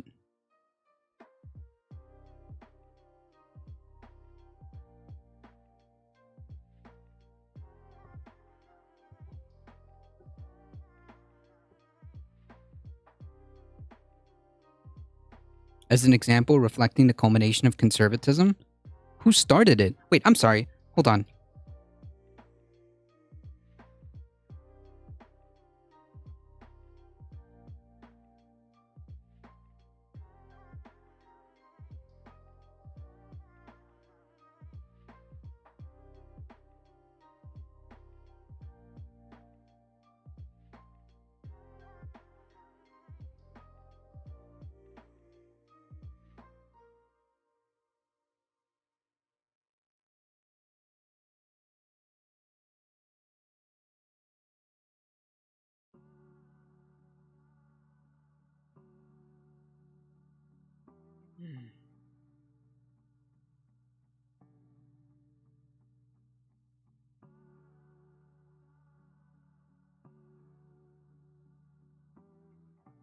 Oh, that's right. A Republican.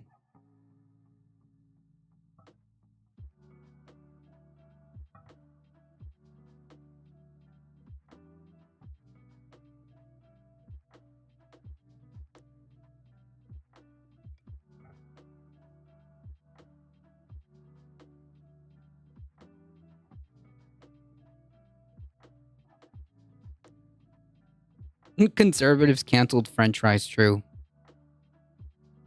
I mean, it was conservatives, dude.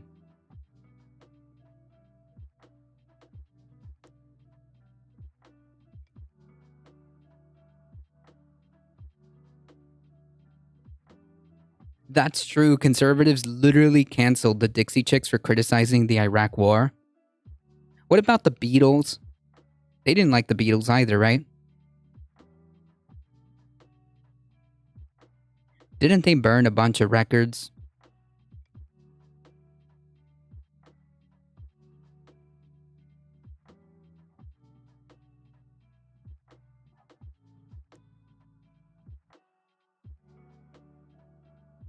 People like you, like me, want to firebomb pregnancy centers?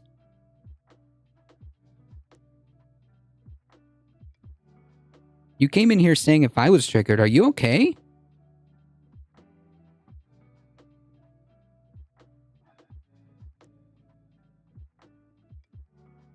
Are you okay? Yeah, they did. They absolutely did.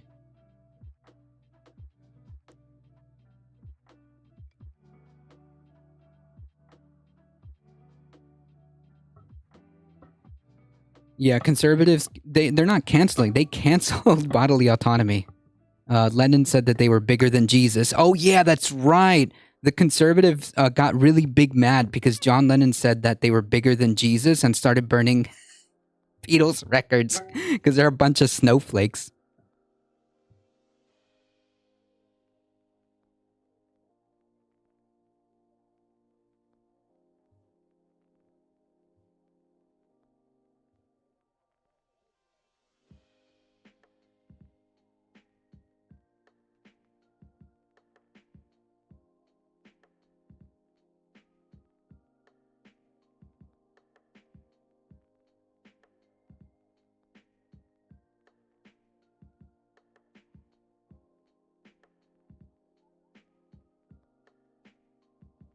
But it is because Republicans and conservatives were big mad, and their response to that was burn the opposition because somebody did something that triggered them.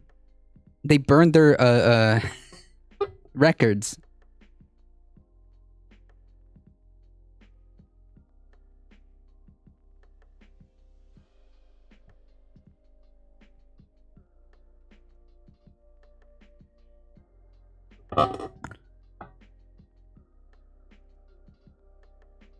Yeah, if you're so defend assassinating justices. Wait, has a justice been assassinated in the Supreme Court by a leftist now? By a recent Supreme Court? This is news to me.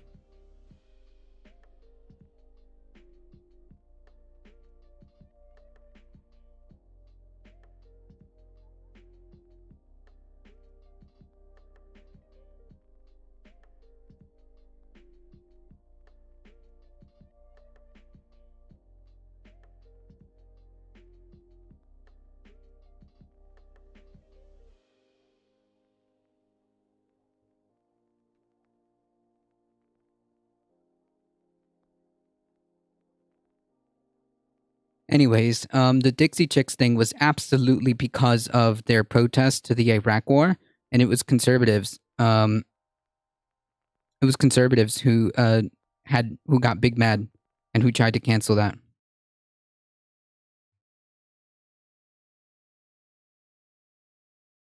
Yep, the Satanic Panic is a perfect example. I mean, we could do this all day. We could do this all day. If you don't like being challenged and you don't like the stuff that is being told, why are you here?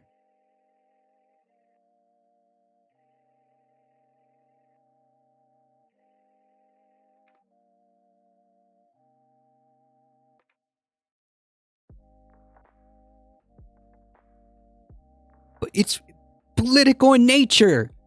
Wow, that's super bad faith, dude. You don't think that protesting a war that was ongoing is not political?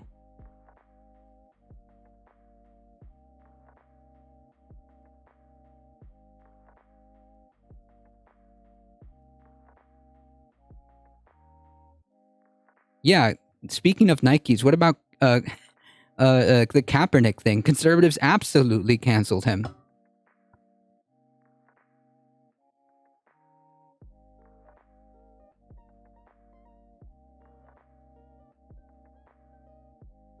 No, that's not what I said. No, that's not what I said. Specifically protesting a war is explicitly political. What are you talking about? Canceled Cap? Yeah, they tried to make sure that he didn't get like brand endorsements, and they tried to make sure that he didn't play football, which he didn't for a while. Yeah,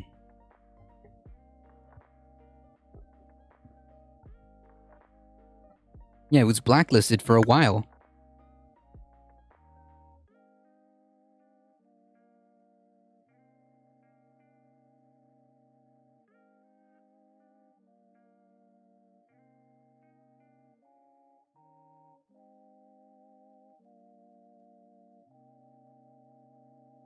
By conservatives? Yeah.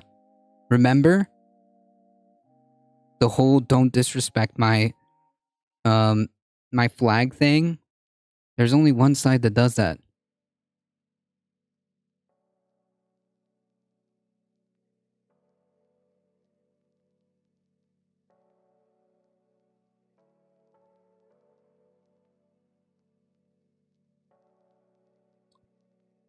Yeah, like, was it the liberals who had issues with kneeling for the pledge? No, it wasn't.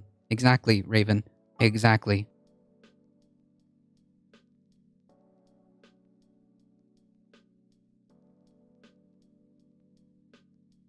Is this guy still here? Jesus.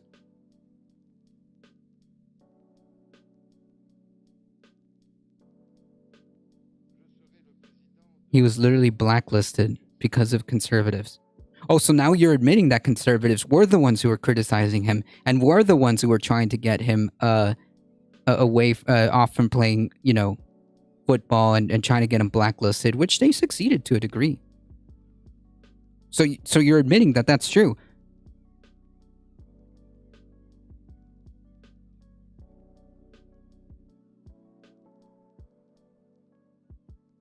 You're a bad faith piece of shit. Get out of here.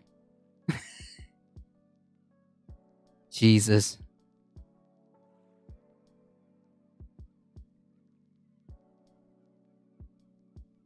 Ugh. Yeah, it's criticizing when conservatives do it. See, he had to admit that it was conservatives who were doing it. He had to admit that it was conservatives who were doing all this stuff. Like the Satanic Panic, the whole McCarthyism, which was an entire conservative movement. Yeah. Anyways. I mean, that person just kept going all over the place. He was never consistent. Oh, yeah, no. That's consistent. Because consistency is not a conservative trademark, my friends. Consistency is not a trademark.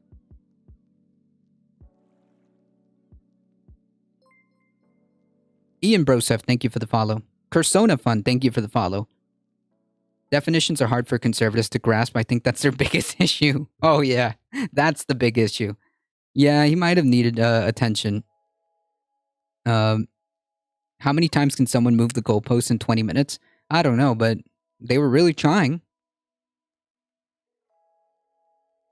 They were really trying. Anyways, at some point, enough is enough, all right? We got to play with our food. That's it.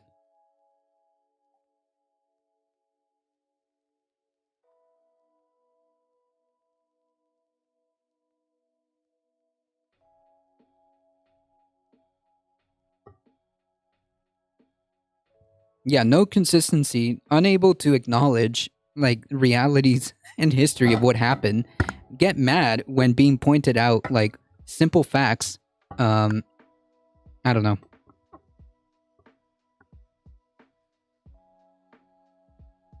It's okay. It happens. I don't know what that means. Conjectural emendation? Okay. Raven Pain, thank you for the follow. I appreciate that.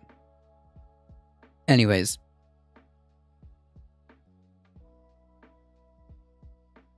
He called the conservative on screen an actor. No, he said that, wait, did he actually call him an actor? Or did he say that he didn't want to be conflated with him? He thinks that is a caricature of conservatism. Well, that's what he claimed, at least on the messages. We can check the logs. But he claimed that is a caricature of conservatism. But that's not true. That is the end goal. That's the ideology, okay? That's what it morphs into. If you don't like it, if you don't like what you see when a mirror is being held to you, I'm sorry. Maybe have some introspection. If you don't like what you see and you think that, oh, that possibly can't be me, but it's a mirror, I'm sorry.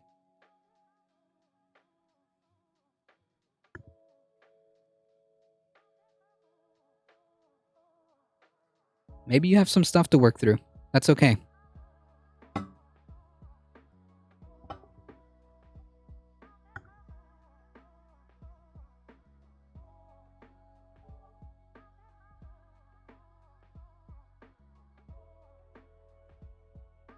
Maybe he's a Cheney stan.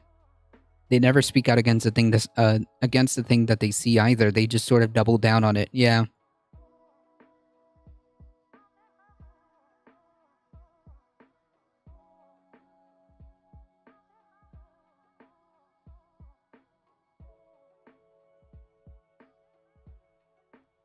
It's not that they disagree with what this guy is saying. It's that they don't like him saying it out loud so that they have to defend it.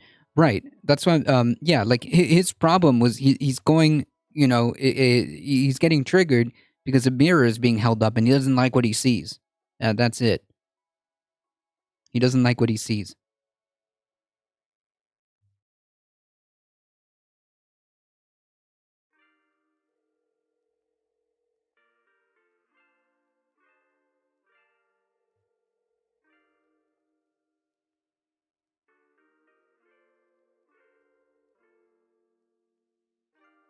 Oh, this is excellent news. Laura Loomer lost her nomination. Nice.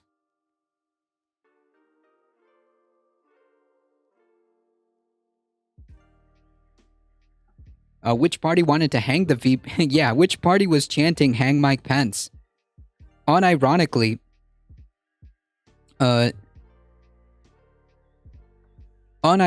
permanently cancel the vice president. It's like War Games when Nerd says giving away our best tricks. Yeah, there you go.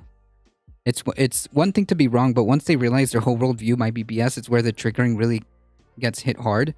Yeah. I don't think that's the first time she's run. I don't know, Ryan. Did she finally accept that she lost? She said that something about, like, she was trying to allude that the primary was sketchy. I think she was trying to say that there was some shenanigans going on in the Republican primary.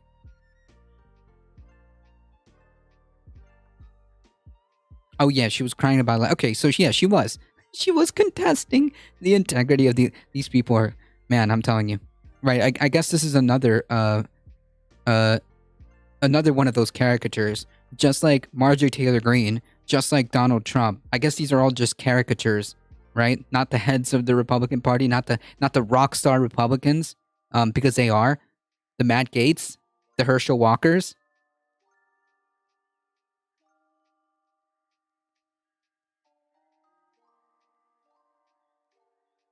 Contesting every single lost election is now standard procedure, so they're just going to replicate that. Yeah.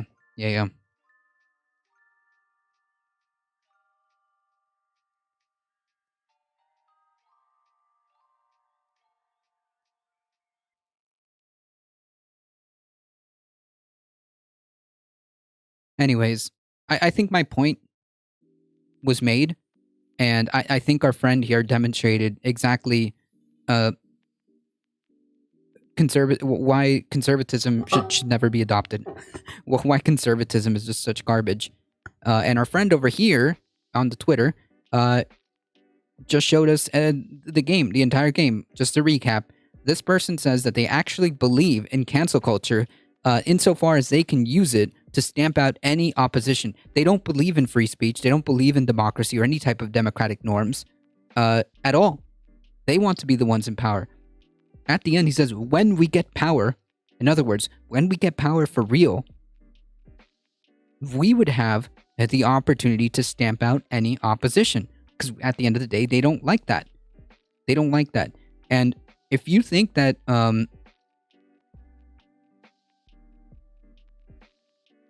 what's the kid count up to? What do you mean? Oh, the estranged kids. Oh, yeah. And this isn't a fringe element of the right either. Chris Rufo said the same shit. Chris Rufo literally is laying out a political strategy, and Chris Rufo is an influential conservative on the right, laying out this exact same argument. Of course, Chris Rufo is more dangerous because Chris Rufo is a little bit more coherent. Here. Don't take it from me, though.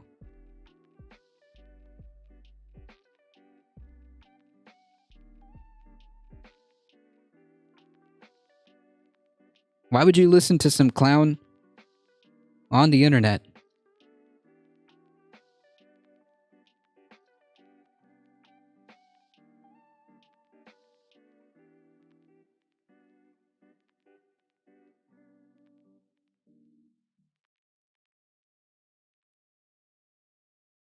First of all,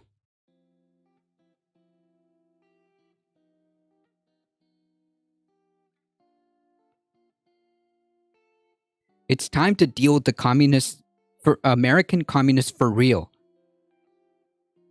And what exactly do you propose, Mr. Lindsay?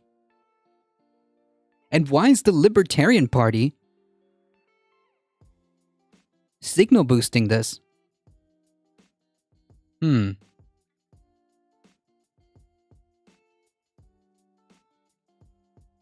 I guess that's just another caricature of conservatism.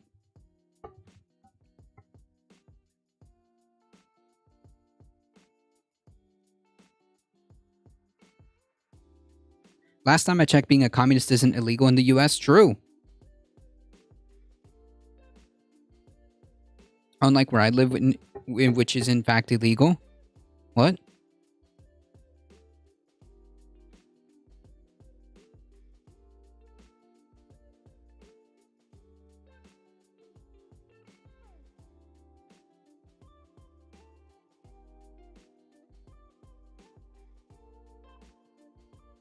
Oh, Poland treats communist parties illegal. Oh yeah, no. That's interesting.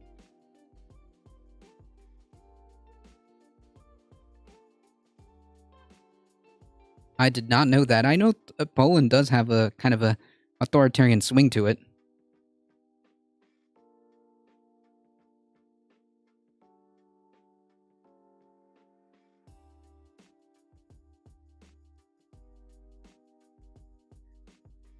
Marjorie Taylor Greene, I'm being attacked by the godless left because I said I'm a proud Christian nationalist.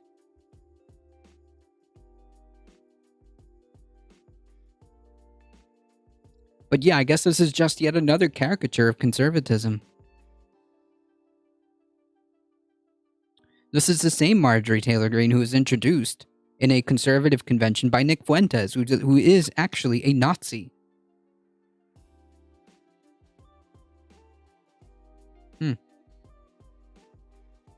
I guess that's just fringe, right?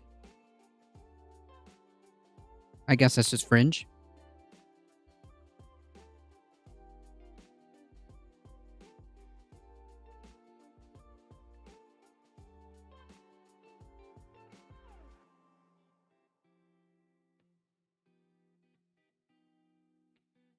Oh, look, here's the another fringe element of conservatism, I guess.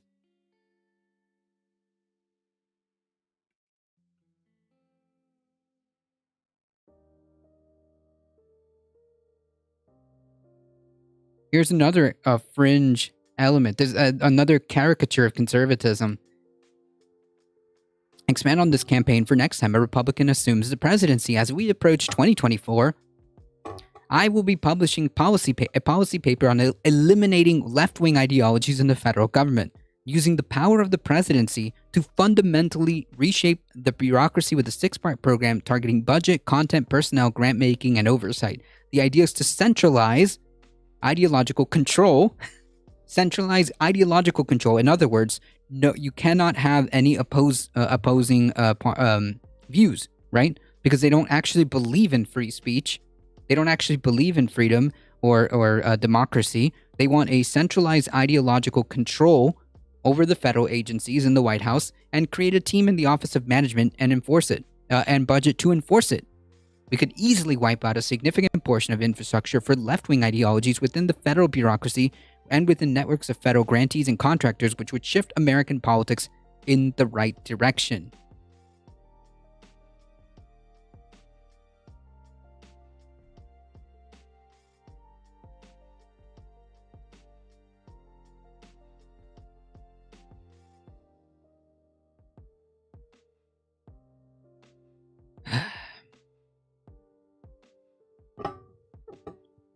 This is why conservatism, this is why these people cannot continue to win elections, okay?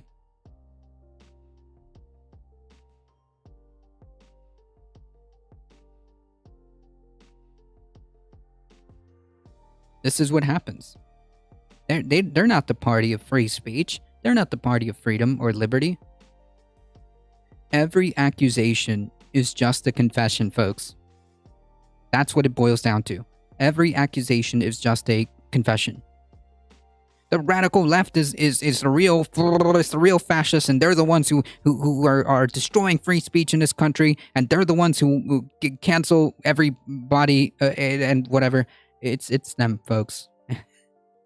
It's them.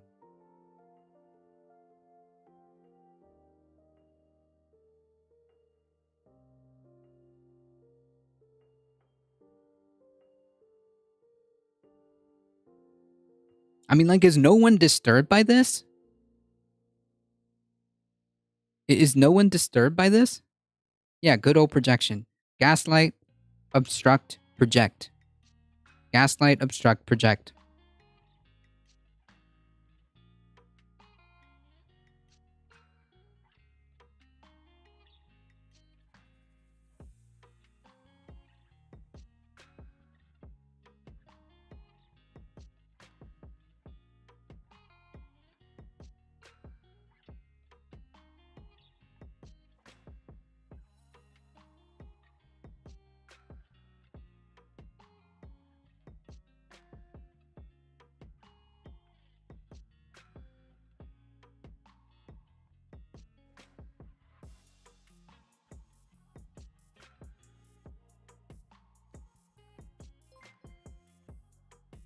The gaslighting is obvious. Yep, they treat IRS audits like it's Stalinism. Yeah, I know. I know. Like when kids said that guy on screen was a caricature, but then they were the ones that want to firebomb. Oh yeah, like most of the domestic like terrorist things are in terms of like reproductive the whole abortion debate. Overwhelmingly, it's the conservatives who have engaged in domestic terrorism.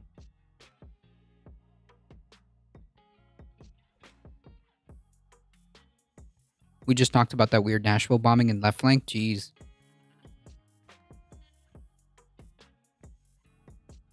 That's right.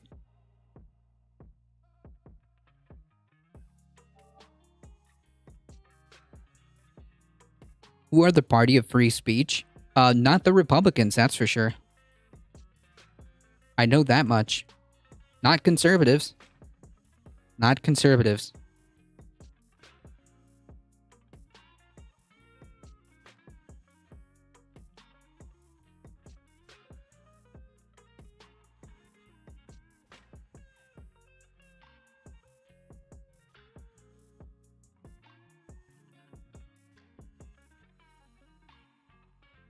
I guess more caricatures of conservatism, I guess. I guess we're going to have to go into more... Yeah, the Unabomber. Gotcha. I guess we're going to have to go into more caricatures of conservatism. The Arizona passed a law barring video recording within 8 feet of law enforcement. The ACLU and news organizations are now suing. The ACLU and multiple news organizations filed a lawsuit over an Arizona law that made it a crime to video record within 8 feet.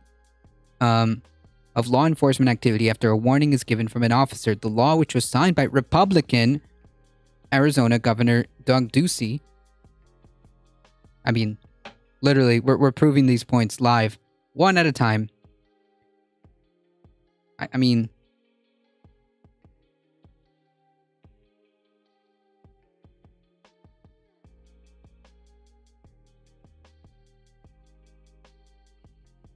The party of free speech, right?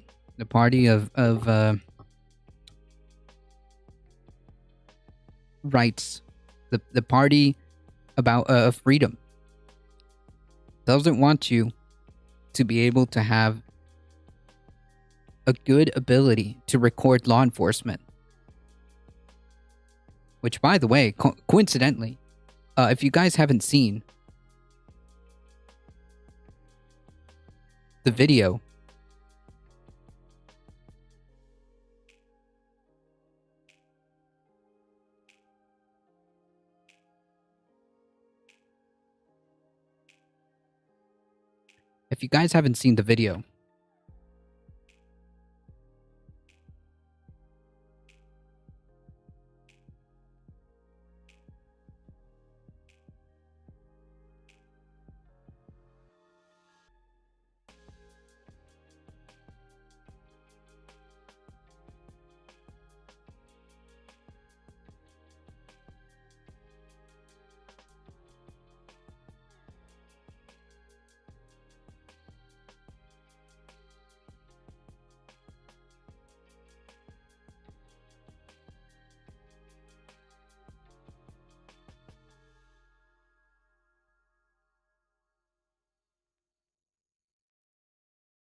I'll find it eventually. Don't worry. Hang on, chat.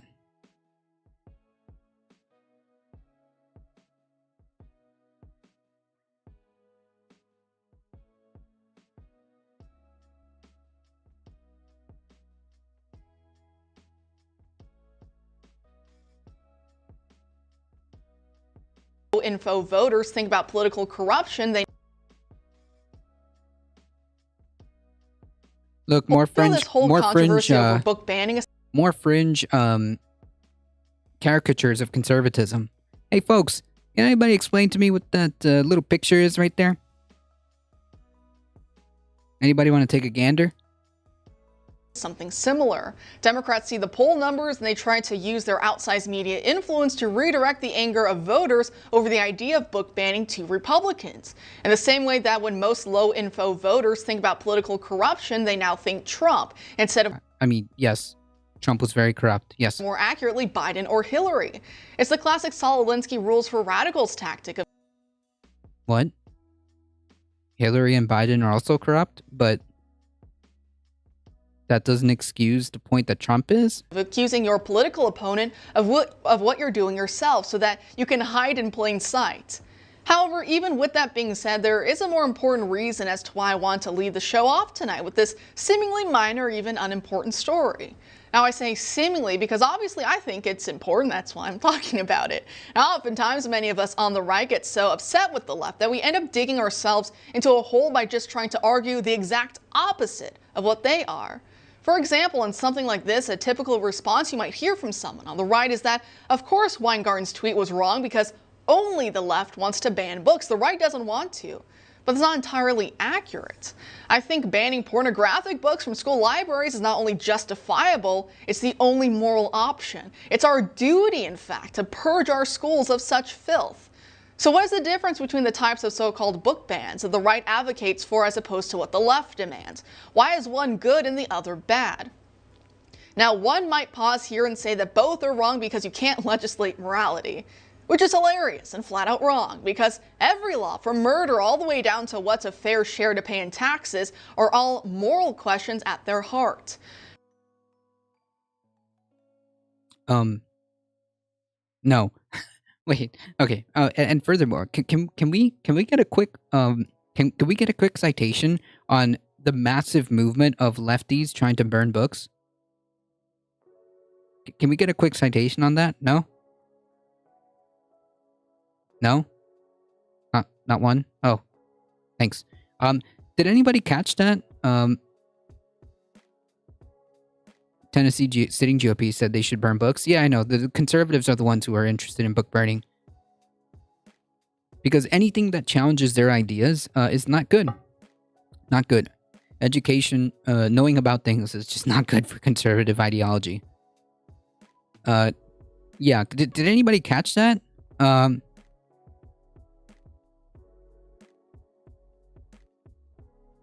So somebody explain to me what that is there on the back on the right hand side there.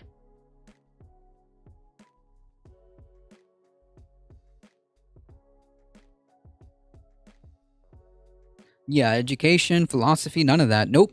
The only thing that is acceptable is the word of God, basically. That's the only thing that they care about.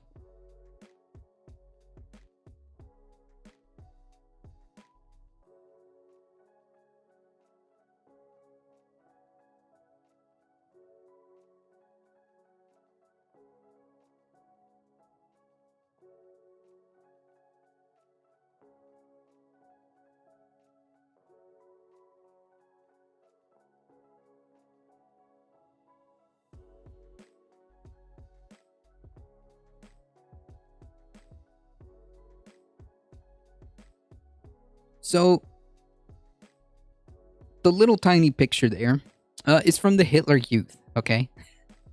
That's the Hitler Youth.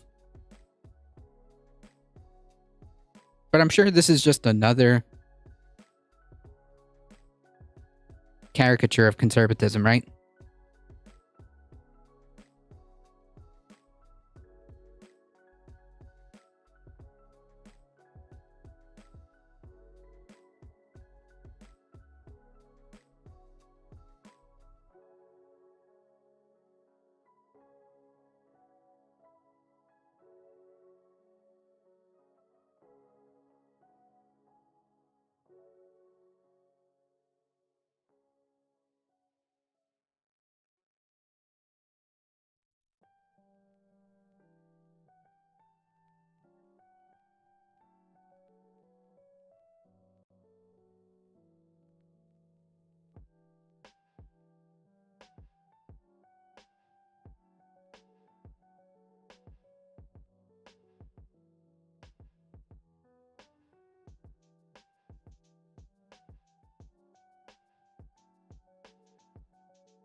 It's that was in our Flashpoint's view of religion. Bible has barely any words in the Bible. I'm not sure what that means.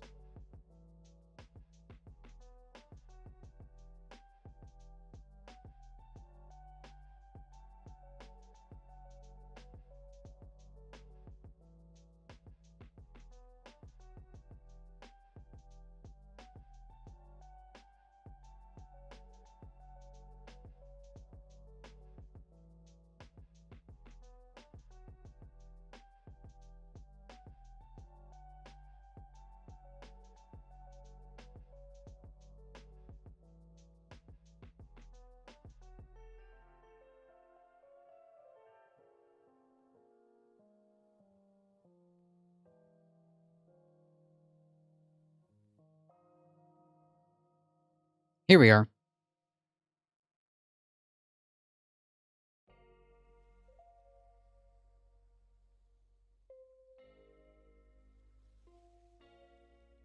Alright, warning, this is a bit graphic, alright? I'm sure you guys have already seen this, but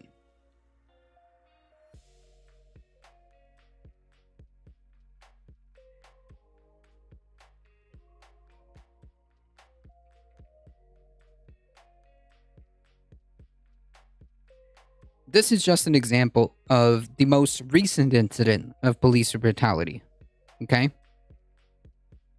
That we know of because it was caught on film. Okay?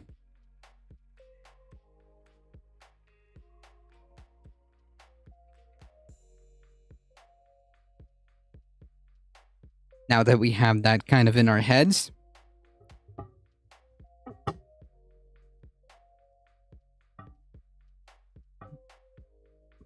this law, which was signed by Republican Governor Doug Ducey in July, includes some exceptions that allow for passengers to record videos during traffic stops and for the subject of police contact to record. Ooh, as long as it doesn't interfere with police actions.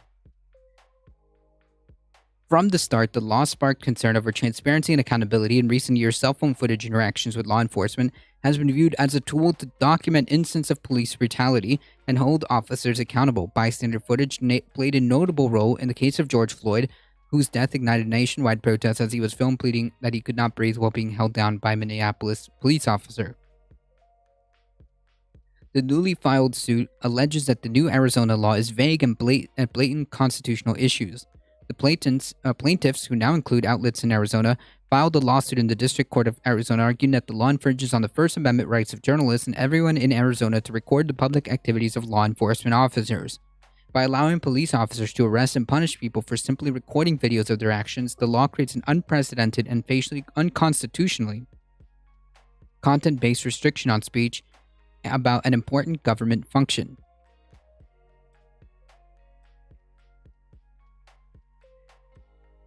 The plaintiffs said that they brought the suit to prevent Arizona from trampling on their rights to report the news, document the activities of public servants, and hold police accountable for their actions towards the people they are sworn to protect and serve. Yeah, but that's not true. They don't do either of these things. Arizona Attorney General Mark Brnovich, Maricopa County Attorney Rachel Mitchell, Maricopa Sheriff Paul Penzone are named as the defendants of her in their official capacities. The sheriff said naming him in the lawsuit was disingenuous and irresponsible. To include me in a lawsuit which I had no involvement in crafting, vetting, or passing is an example of targeting a law enforcement leader for the sake of sensationalization, said Penzoni said in a statement to CNN. There are 15 sheriffs and 50 to 100 police chiefs in Arizona. The ACLU listed my name only as a tactic to harass and target me. CNN also reached out to Brnovich and Mitchell's office for comments. The law, which was sponsored by Republican State Representative John Kavanaugh, states violators may be charged with a misdemeanor. The ACLU said it could be punishable by up to a month in jail. It's an opinion piece published by Arizona Republican March. Kavanaugh said that the bill gives police a buffer. They don't need a buffer. I agreed to run this bill because there are groups hostile to the police that follow them around to videotape police incidents, and they get dangerous close to potentially violent encounters. By violent encounters, you mean like this? You mean like that they might encounter something like that? They might record something like that?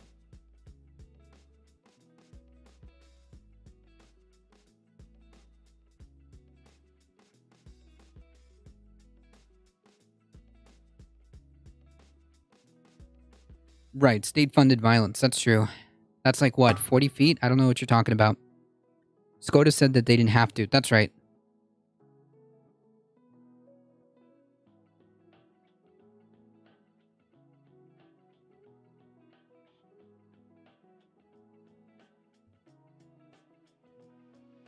Kavanaugh also wrote that adding that today's cell phone cameras would still pick up details from 8 feet away. That's not a good argument. That's not a good argument at all. The point is to create a chilling effect so police officers don't get filmed, okay? The implicit threat that you can be arrested on this bullshit charge is to create a chilling effect. Yeah, they're just here to beat people constitutionally protected Americans for a fat socialism check. This video is at least 40 feet away. What do you... Okay, that's not the point. That's not the point of my argument. The point of my argument is that people need to be able to record the police.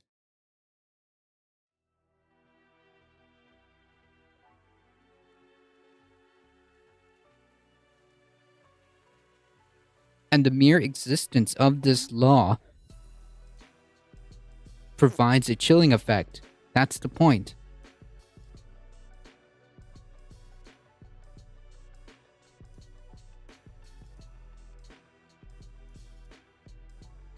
It should be noted that some of the cop watch groups in the South are actually conservative patriot movement types. It would be nice if they led the protest against this law. They won't.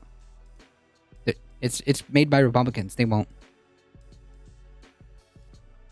In February, multiple news organizations signed a letter from the National Press Photographers Association voicing opposition to the bill. Among other concerns, plaintiffs argue that complying with this bill will be difficult in fluid and crowded situations like, say, protests. They also say that the law is vague on purpose. The law enforcement activity is defined very broadly, and it's unclear what constitutes a, quote, verbal warning.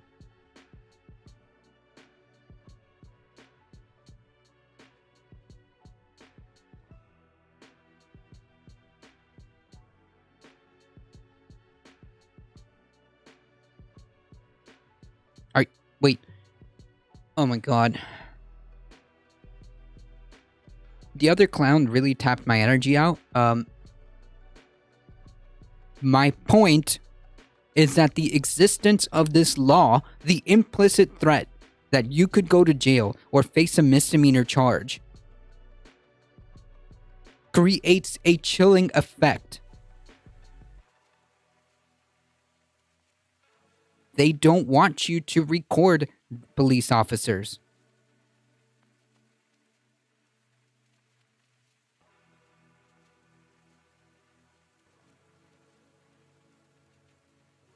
But if police officers are outside in the public eye, why would they be upset about... Yeah, exactly. Why would they be upset? They're not doing anything wrong, are they? They're not doing anything wrong, are they?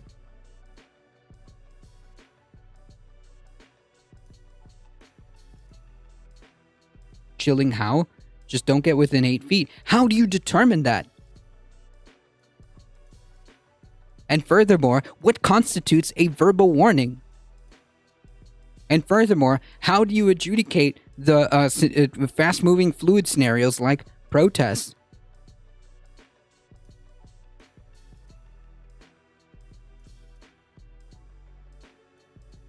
It's vague on purpose because the point is to send a message. I don't care if you're a first responder or not. My whole entire point doesn't rely on the fact of whether or not you're a first responder. My point is that having a law like this, okay, having a law like this in a vague, writtenly with vague verbiage, the point is that people will be less likely to do things like record police if they know that there is an implicit threat of them receiving a misdemeanor or a misdemeanor jail time or whatever. Okay, you're either not understanding my point or you're being purposely obtuse. Okay? What constitutes a verbal warning? It's not specified. And what happens when there's fluid situations like crowds or protests? Okay?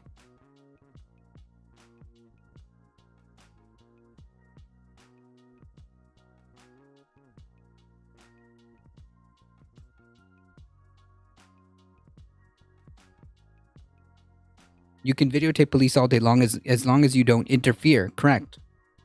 8 feet is actually a good self-imposed standard. If you're closer, yeah, but the point that I'm trying to make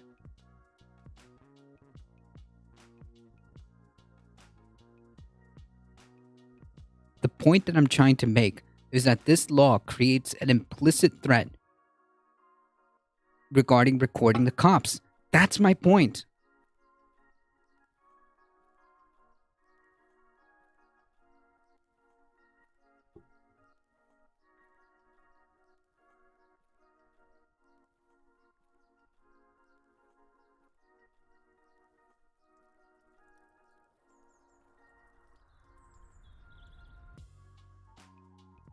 They tell you? How? What if you're in a protest?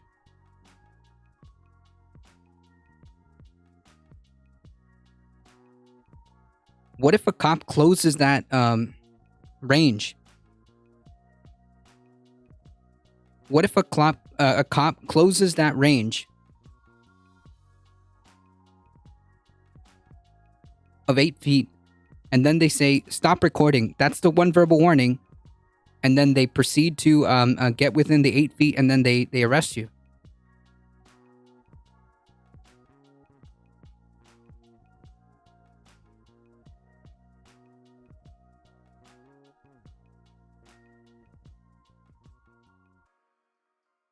Yeah, who oversees the overseers? I would prefer if authority figures were held accountable for their misdeeds and violence, and hopefully not authoritarian. Not all authority figures are bad or unethical. In an ideal world, that would be true, but yeah. Like, my whole underlying argument is that the existence of this law is meant to be purposely vague, and it's meant to have a chilling effect because they don't want people recording cops. That's really what it is.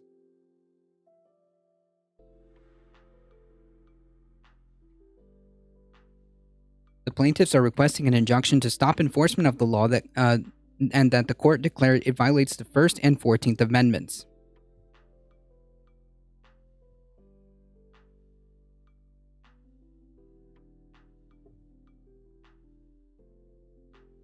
Anyways, the importance of filming police is invaluable.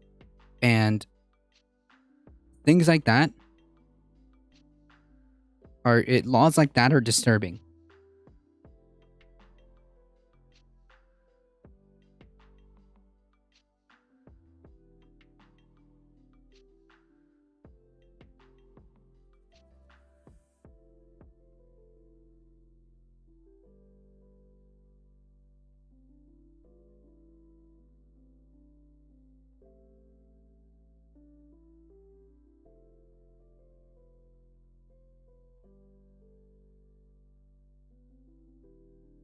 It says nothing about what they do to get you afterwards if you don't take the verbal warning. That's true. Yeah, I guess we'll agree to disagree. I'm going to be, in other words, I'm going to be purposely obtuse because I'm unwilling to understand the point being made.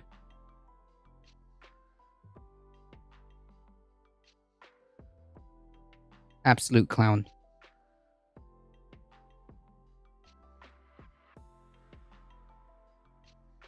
Alright, let's do some memes, yeah?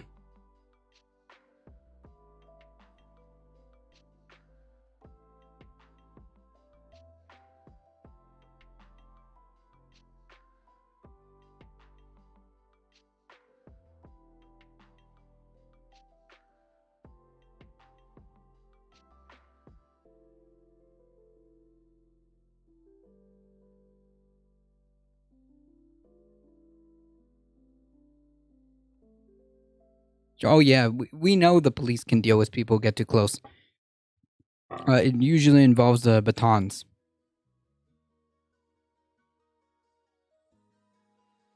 I voted for the pain-capable bill, the fetal heartbeat bill, and fetal heartbeat has been for 6 weeks now. The second week that the fetal heartbeat bill became law, a doctor called me out of Anderson. I live in Easley. A 19-year-old girl appeared at the ER. She was 15 weeks pregnant. Her water broke. And the fetus was unviable. The standard of care was to advise her that they could extract or she could go home. The attorneys told the doctors that because of the fetal heartbeat bill, because that 15-week-old had a heartbeat, the doctors could not extract. So their only choices were to admit the 19-year-old until that fetal heartbeat stopped. I asked, how long does it take to stop? She said, seconds, minutes, hours, maybe days. Or discharge. They discharged that 19-year-old. The doctor told me at that point, there's a 50% chance. Well, first, she's going to pass this fetus in the toilet. She's going to have to deal with that on her own. There's a 50% chance, greater than 50% chance that she's going to lose her uterus. There's a 10% chance that she will develop sepsis and herself die. That weighs on me. I voted for that bill. These are affecting people. Well, you know what? Fuck you.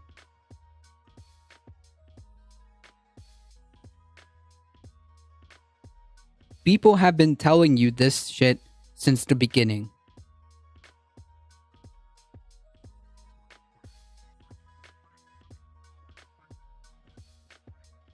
I guess this is another caricature of conservatism, right?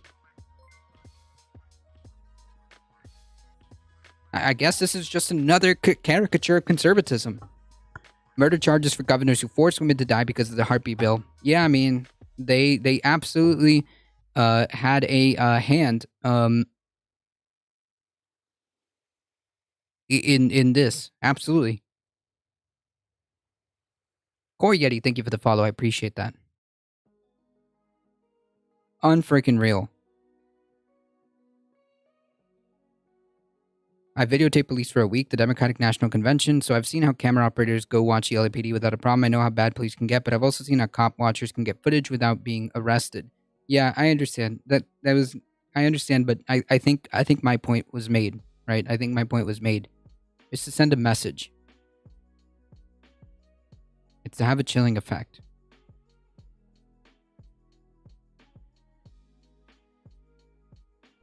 It's to have that like implicit threat, right?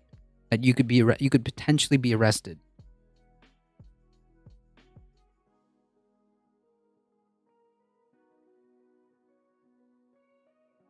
You shouldn't need a degree in cops sociology to record cops, correct?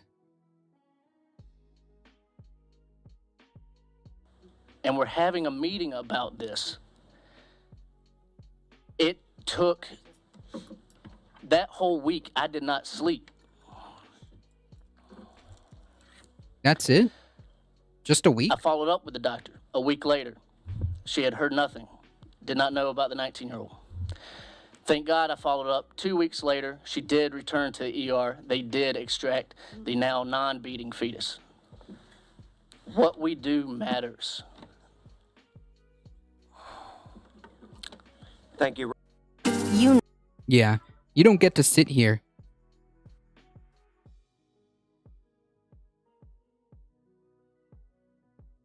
and then throw a pity party.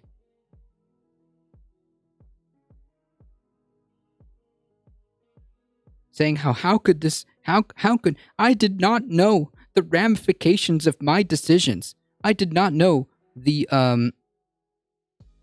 I did not know the consequences. Fuck you. Cops will warn you for being too close, but during a ride, I'm not so sure. Yeah, well, that's the problem.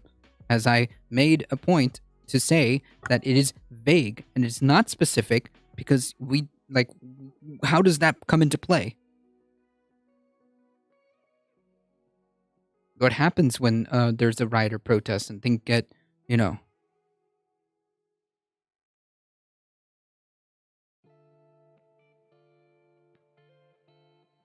Anyways.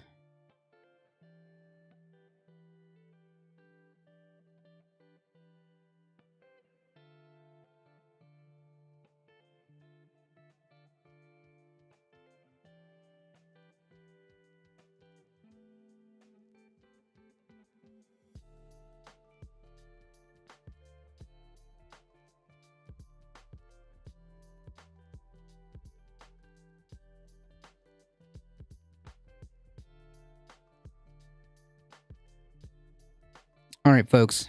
I got to take a 5-second chill session, and then we've got a couple of more things to do. Okay?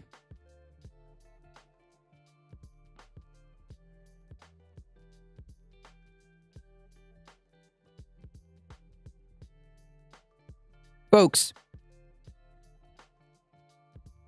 consider checking out this month's sponsor, HelloFresh.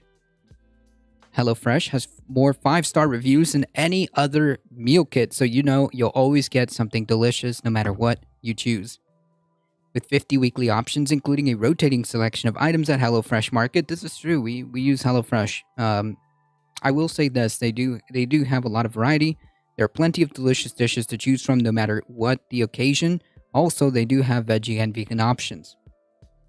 With HelloFresh, step-by-step recipes are super easy to follow, and pre-portioned ingredients help cut prep time and make cleanup a breeze. That's true. Usually, the recipes that they put is not that complicated. It really isn't. A lot of the recipes may take 30 minutes, 35 minutes. Don't waste money on food you don't need. All HelloFresh recipes come with pre-portioned ingredients to make sure you have just the right amount for each recipe, and you don't have to use the full ingredients if you don't want to. Personally, I'm gonna be honest. I'm not a big fan of spice. Okay, so sometimes I'll go easy on the more spicier stuff. I'll leave that out. But for the most part, HelloFresh has been pretty decent. If you use code POGHF475, you get up to 16 free meals, 3 surprise gifts across the 6 HelloFresh boxes, plus free shipping on the first box. And as a twofer, you get to support this channel.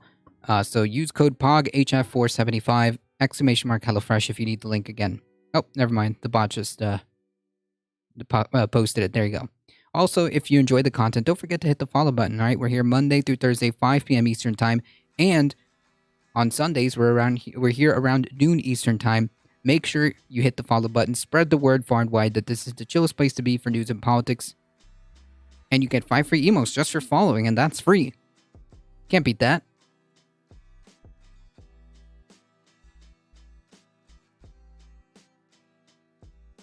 Cool. Yeah, HelloFresh is not bad.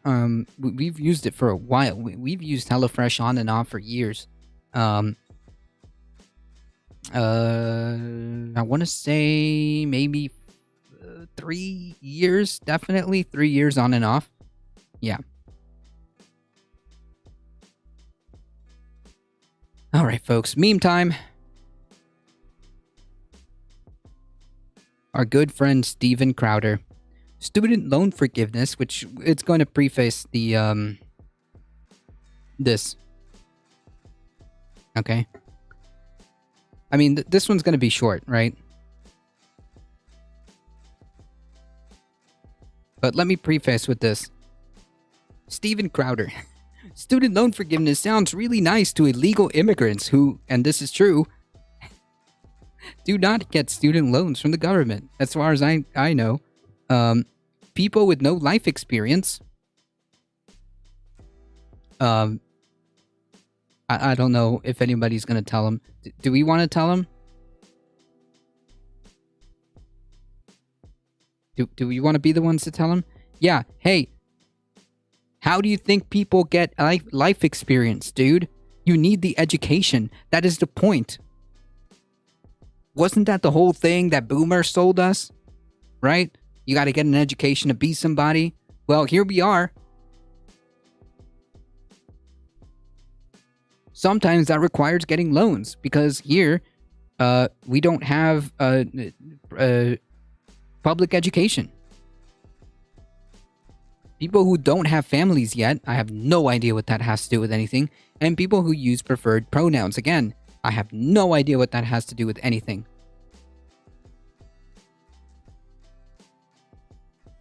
And then, of course, the hypocrisy. Right? The conservative hypocrisy. I'm sure Steven Crowder is another caricature, right? Is another caricature of conservatism? Damn, there seems to be a lot of caricatures. Weird. Maybe that's just the way they are? Maybe that's just conservatism? Maybe that's just it?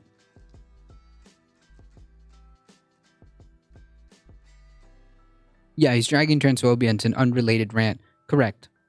Because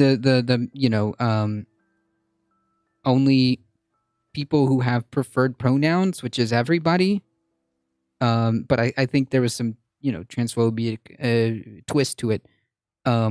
People use, everybody has preferred pronouns. That's how that works. Oh, okay. Could be, we may never know unless they admit to it. Yep. Well, there are signs.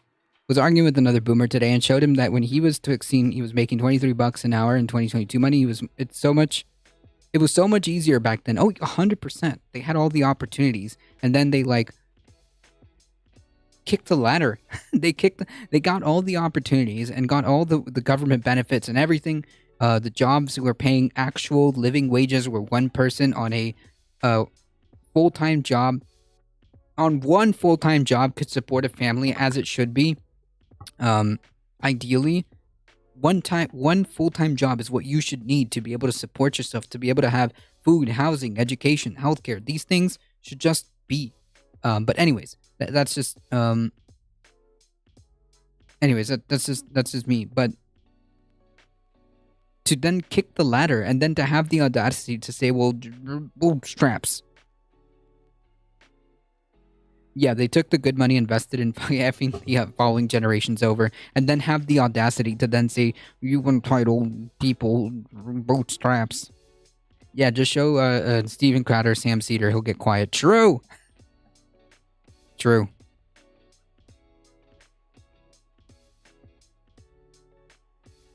And of course, Louder with Crowder taking advantage of the PPP loans that were forgiven in the amount of $71,208, which included any interest. Wow. Apparently, Steven Crowder believes in debt relief. I understand that the PPP loans aren't the same as student loans, but obviously the point being, and I hope the point is seen, that it's hypocritical. I mean, obviously, conservatives by definition, that is a requirement in their ideology. But nonetheless, the point being is that he believes clearly in debt relief for himself. Clearly in loan forgiveness, he's all about it when it comes to himself.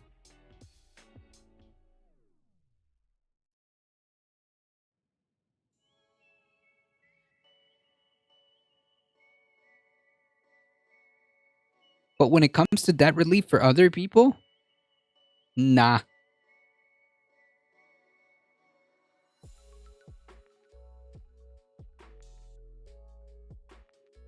Classic conservative move right there.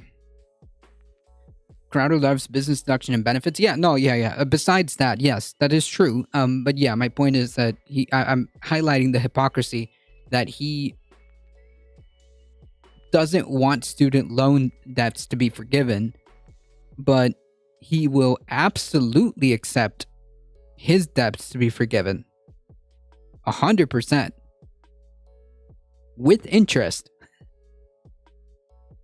Was any of the root causes addressed though? Low wages and high education costs? Are you talking about the 10,000? We'll get to that. Don't worry. We'll get to it. We'll get to it. All right. So I prefaced this. It was a good meme. Now we can go into the actual announcement that was done today, I believe. So the Biden administration made a press conference in which essentially they rolled out a plan where now they're going to forgive $10,000 in student debts across the board for people who make less than $125,000 or $250,000 for married couple. Which honestly, I don't know why the bureaucracy, but whatever. And furthermore, whatever. Anyways, let me just say what happened first. So they're eliminating $10,000 in debt to non-Pell Grant recipients. And the only, I guess, factor, if you make $125,000 or less, you're good. $250,000 for married couples or less, you're good.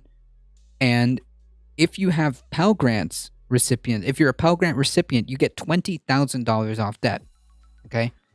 And on top of that, the federal student loan repayment, not anything else, not the private one, but the federal one, which I assume they're the ones that can control that, will be extended one more time till the end of December. In other words, let's do math here. Oh man, math is hard. So September, October, November, December, another 4 months, essentially. And payments should be expected to resume January of next year. Now,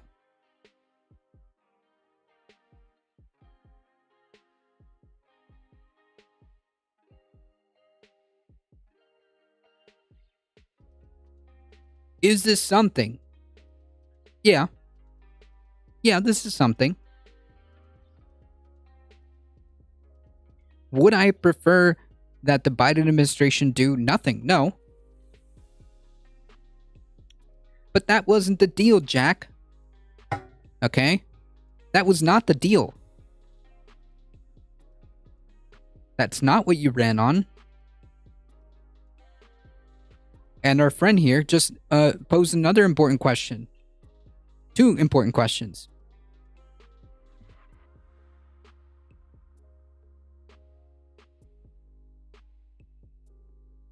Does this address the high education costs?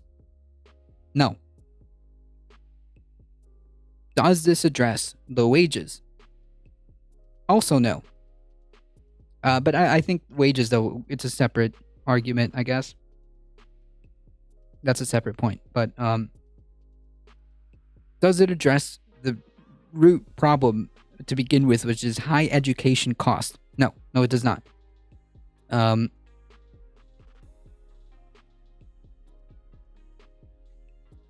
Now, knowing that they have this capability, now illustrating to us that they have this capability, that's good. Great. Why only 10,000?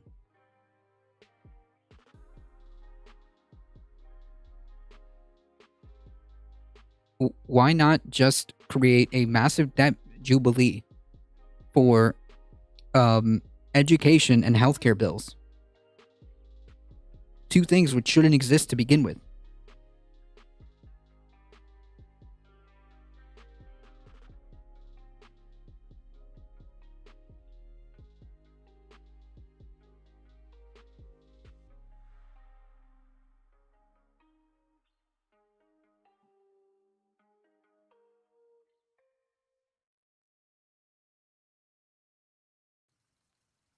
That being said, I'm not going to say no to the 10K.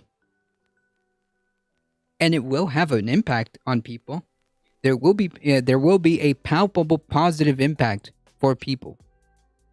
We can't deny that. I'm just saying, now knowing that they have this capability, why not be a little bit more aggressive? Jesus.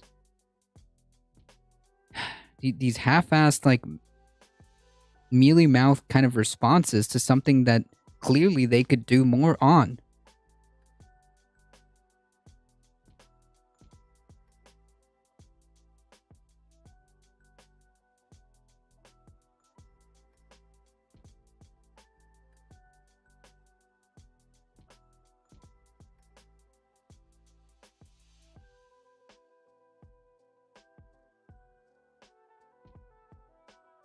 It's like they have the capacity to do so much more, and yet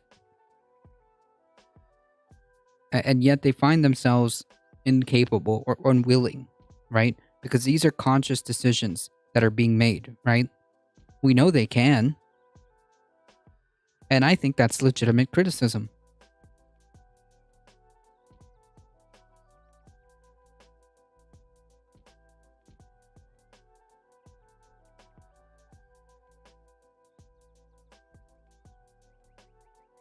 How much do I want? If it was me and I knew that it is they have the capability of doing so, I wouldn't want student debt and I wouldn't want medical debt. Those two things should just be gone. There shouldn't be such a thing. Like, this thing doesn't exist in any other place. The idea of student loans or medical debt is just not a thing.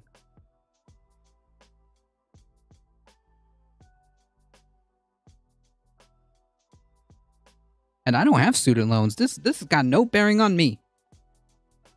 This has no bearing on me.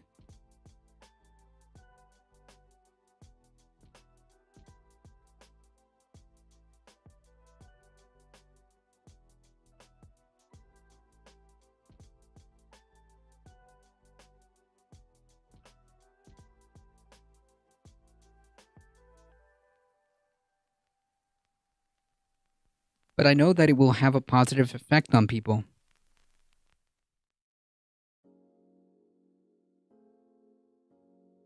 What about child support until age 30? What? I'm not sure what the relevance of that is.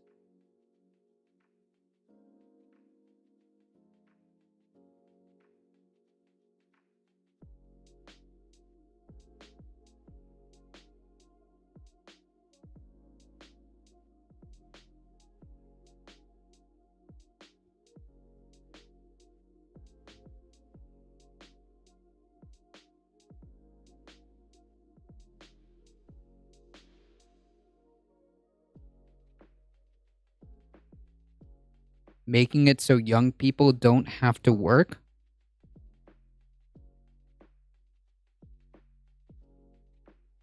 What does this have to do with canceling student debt?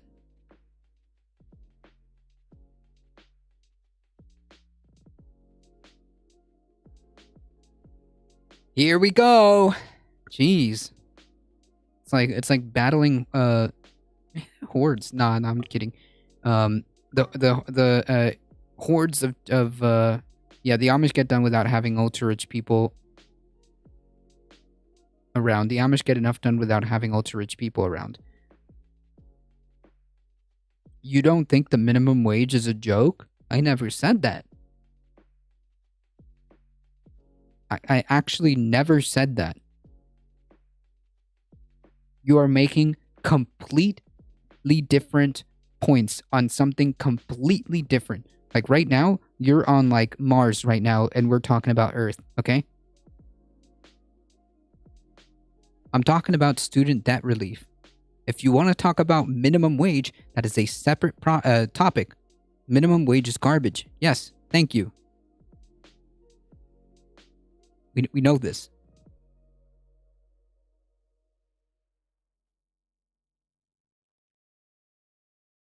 Minimum wage is garbage.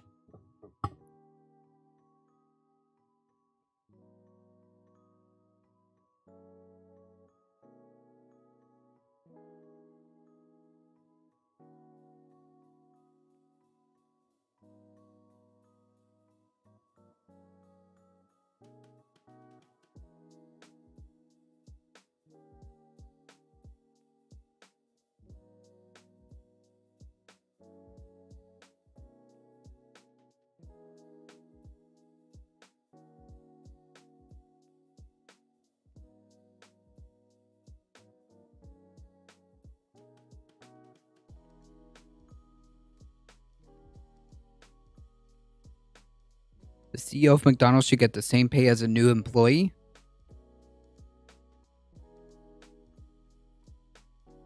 $100K a year? A new employee makes $100K a year? What?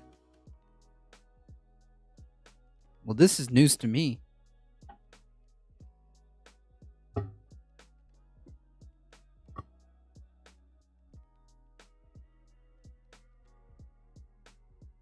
Anyways, you're not making sense, my friend. Listen, if you're trying to make arguments that living wage is garbage, yes. Yes, living wage is bad, okay? Living wage isn't a living wage. Right now, within the confines of the system that we're in, if you want my opinion, living wages in my plan, within the confines of where we are right now, living wage or minimum wage should be attached to the cost of living that would cover everything that you would need. Food, housing, healthcare, education, all the tools necessary to make those things happen, utilities, everything that makes that sum is what your minimum what the minimum wage should be for the given area. You could make it up by counties, you can make it up by state average, whichever one of those subdivisions that you want to do. The cost of living, take that in for cost of living. Think about it. Think about that term.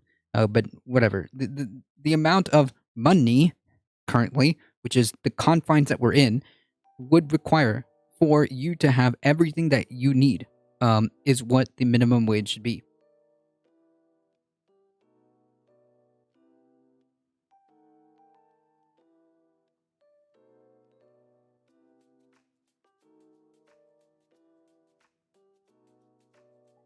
Yeah, I saw that, Alio. Cringe.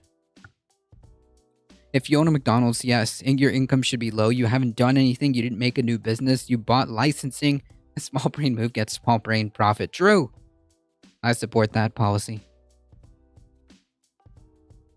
Anyways, my point is that living wage isn't a living wage. And if your argument is to make it higher, then yes, I agree with you. If your argument is to, is that minimum wage sucks, yes. But anyways, that's not what I'm talking about. I'm talking about the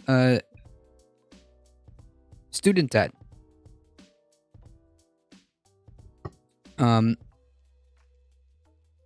Student debt is a burden. Student debt has outpaced credit card debt.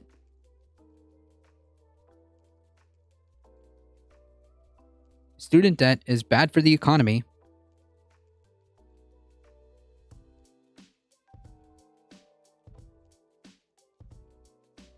And I don't understand why we can't just go forward. Well, also, earlier, someone brought up the point of, like, yeah, also, the cost of education is extremely high. We should have public education. Yeah, that should just be a thing. Food, housing, education, and healthcare. Those are the 4 things. The 4 pillars, as I call them. We've heard this before. If you've been in this channel long enough, you've heard the 4 pillars. Food, housing, education, and healthcare.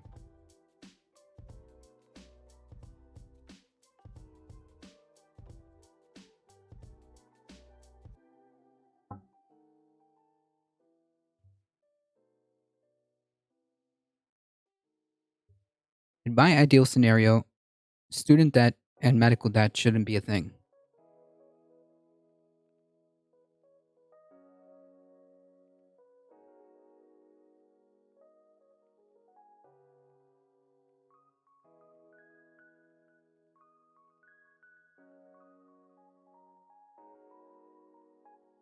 No, Mad Binks, this person is either just making random comments or incapable of following what I'm talking about. So, yeah, just...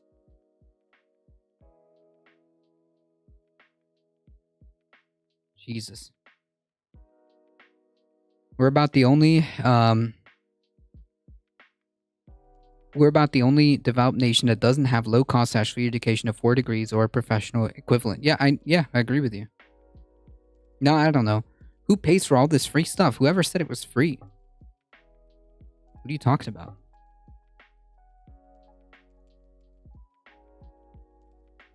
Nope, nobody said the word free.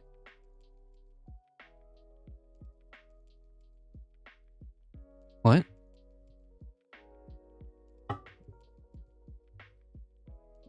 Within the confines, you just said no education and healthcare debt. Yeah. Yeah, you just get rid of it.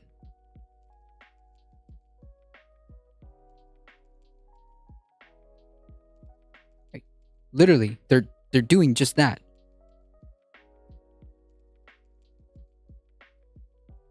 They've proven. The proof of concept is there.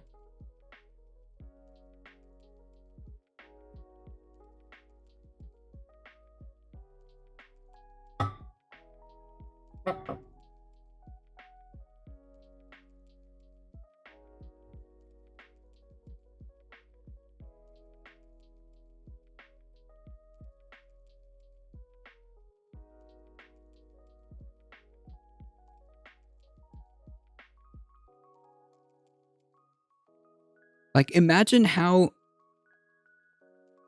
uncreative you have to be that you can't imagine a world where people don't have to worry about fucking medical debt and people don't have to worry about getting higher education.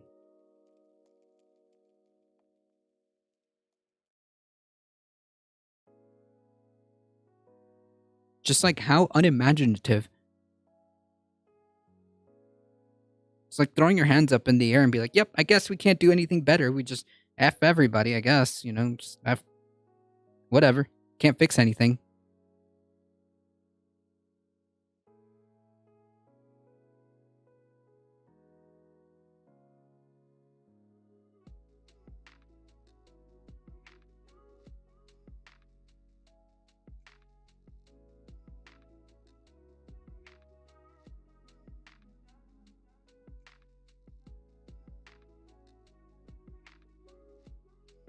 Imagine being unable to conceive a world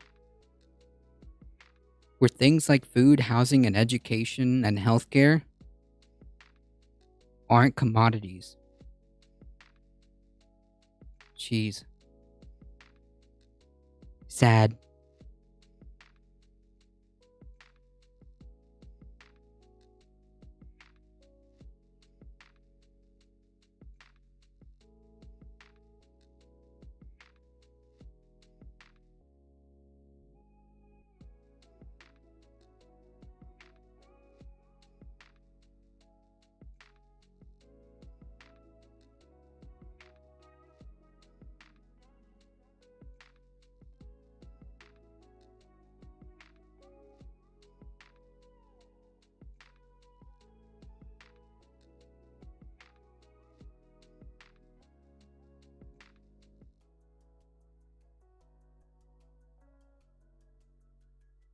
Chat, press 1 if you want to continue paying medical debt and student debt. Press 1 if you agree with the idea that we should just commodify these things. Or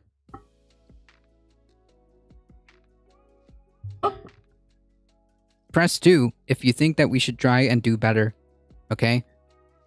Press 2 if, like, maybe, I know this may sound a little radical, maybe healthcare, maybe education, food.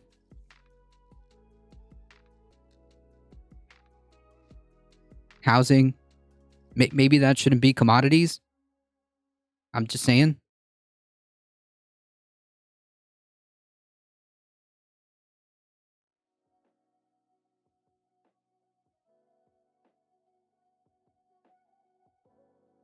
Look at that.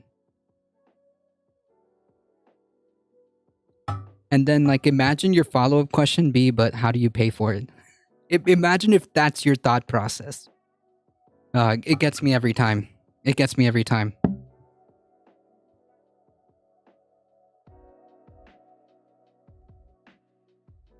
All right, folks. That's right. Not having to work your entire life to pay for being born so another dude can send the money to his kids in mind to inherit the struggle. Logic is hard to reason with in imagination land. Yeah, I know you live in imagination land. You can't.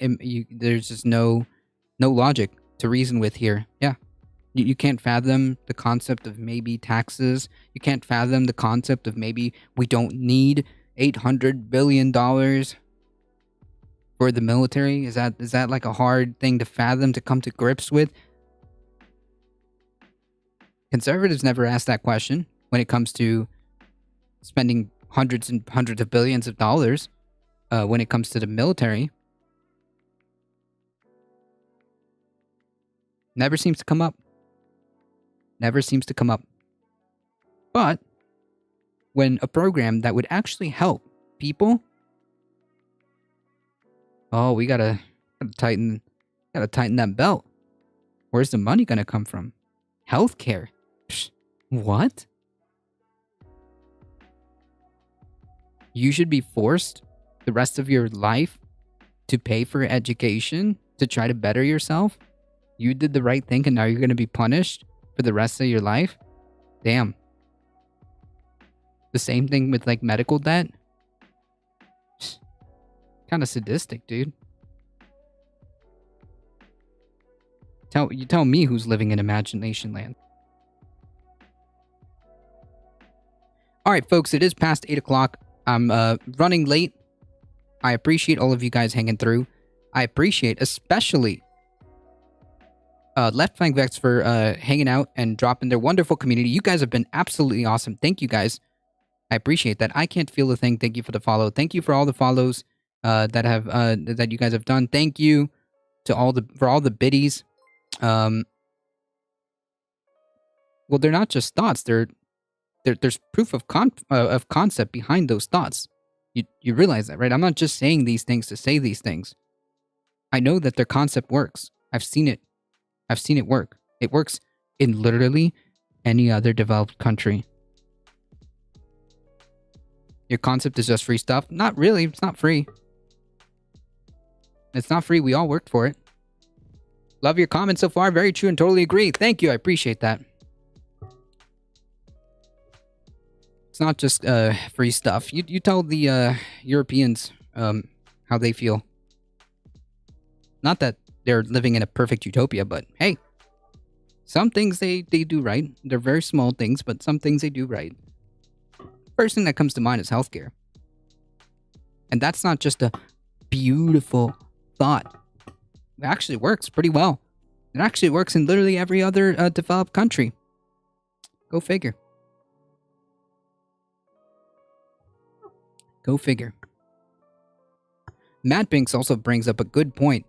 I wonder I wonder why they never talk about like profit that is stolen from your wages. That's not free stuff. Yeah, live there and experience their healthcare system and then speak. There's data to back that up. You know that, right?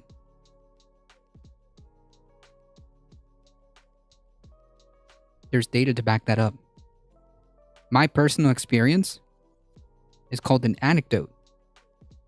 So I'm sure, as Mr. Logic Man you just said,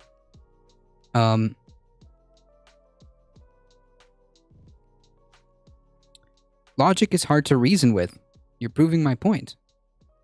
Why would I base my opinion on an anecdote?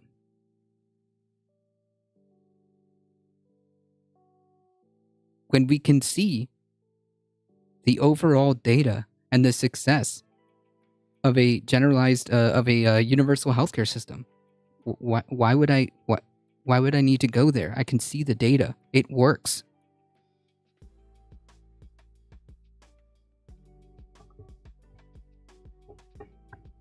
Anyways, thank you all for joining. I appreciate that. If you enjoy the content, don't forget to hit the follow, like Elwa Links just did. We're here Monday through Friday, 5 p.m. Eastern Time. As always, folks,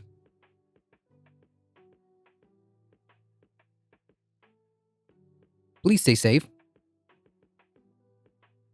Please take care of each other. I love y'all, and I hope to see you guys in the next one.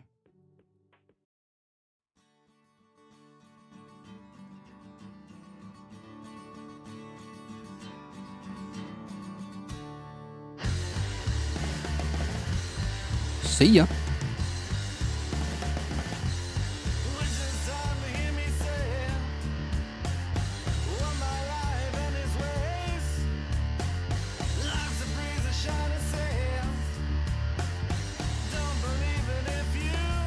You take care. Thank you for the follow. Appreciate that.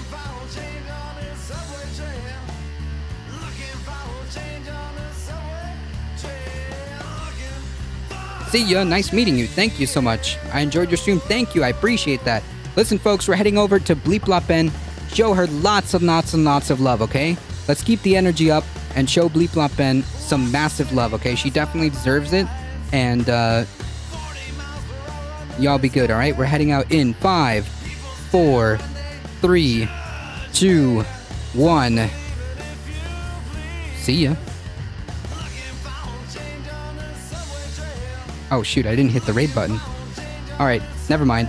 5, 4, 3, 2, 1. See ya. For real this time. Be good and show lots of love and show lots of support to Bleep Bop Ben, alright? She deserves it. Bye.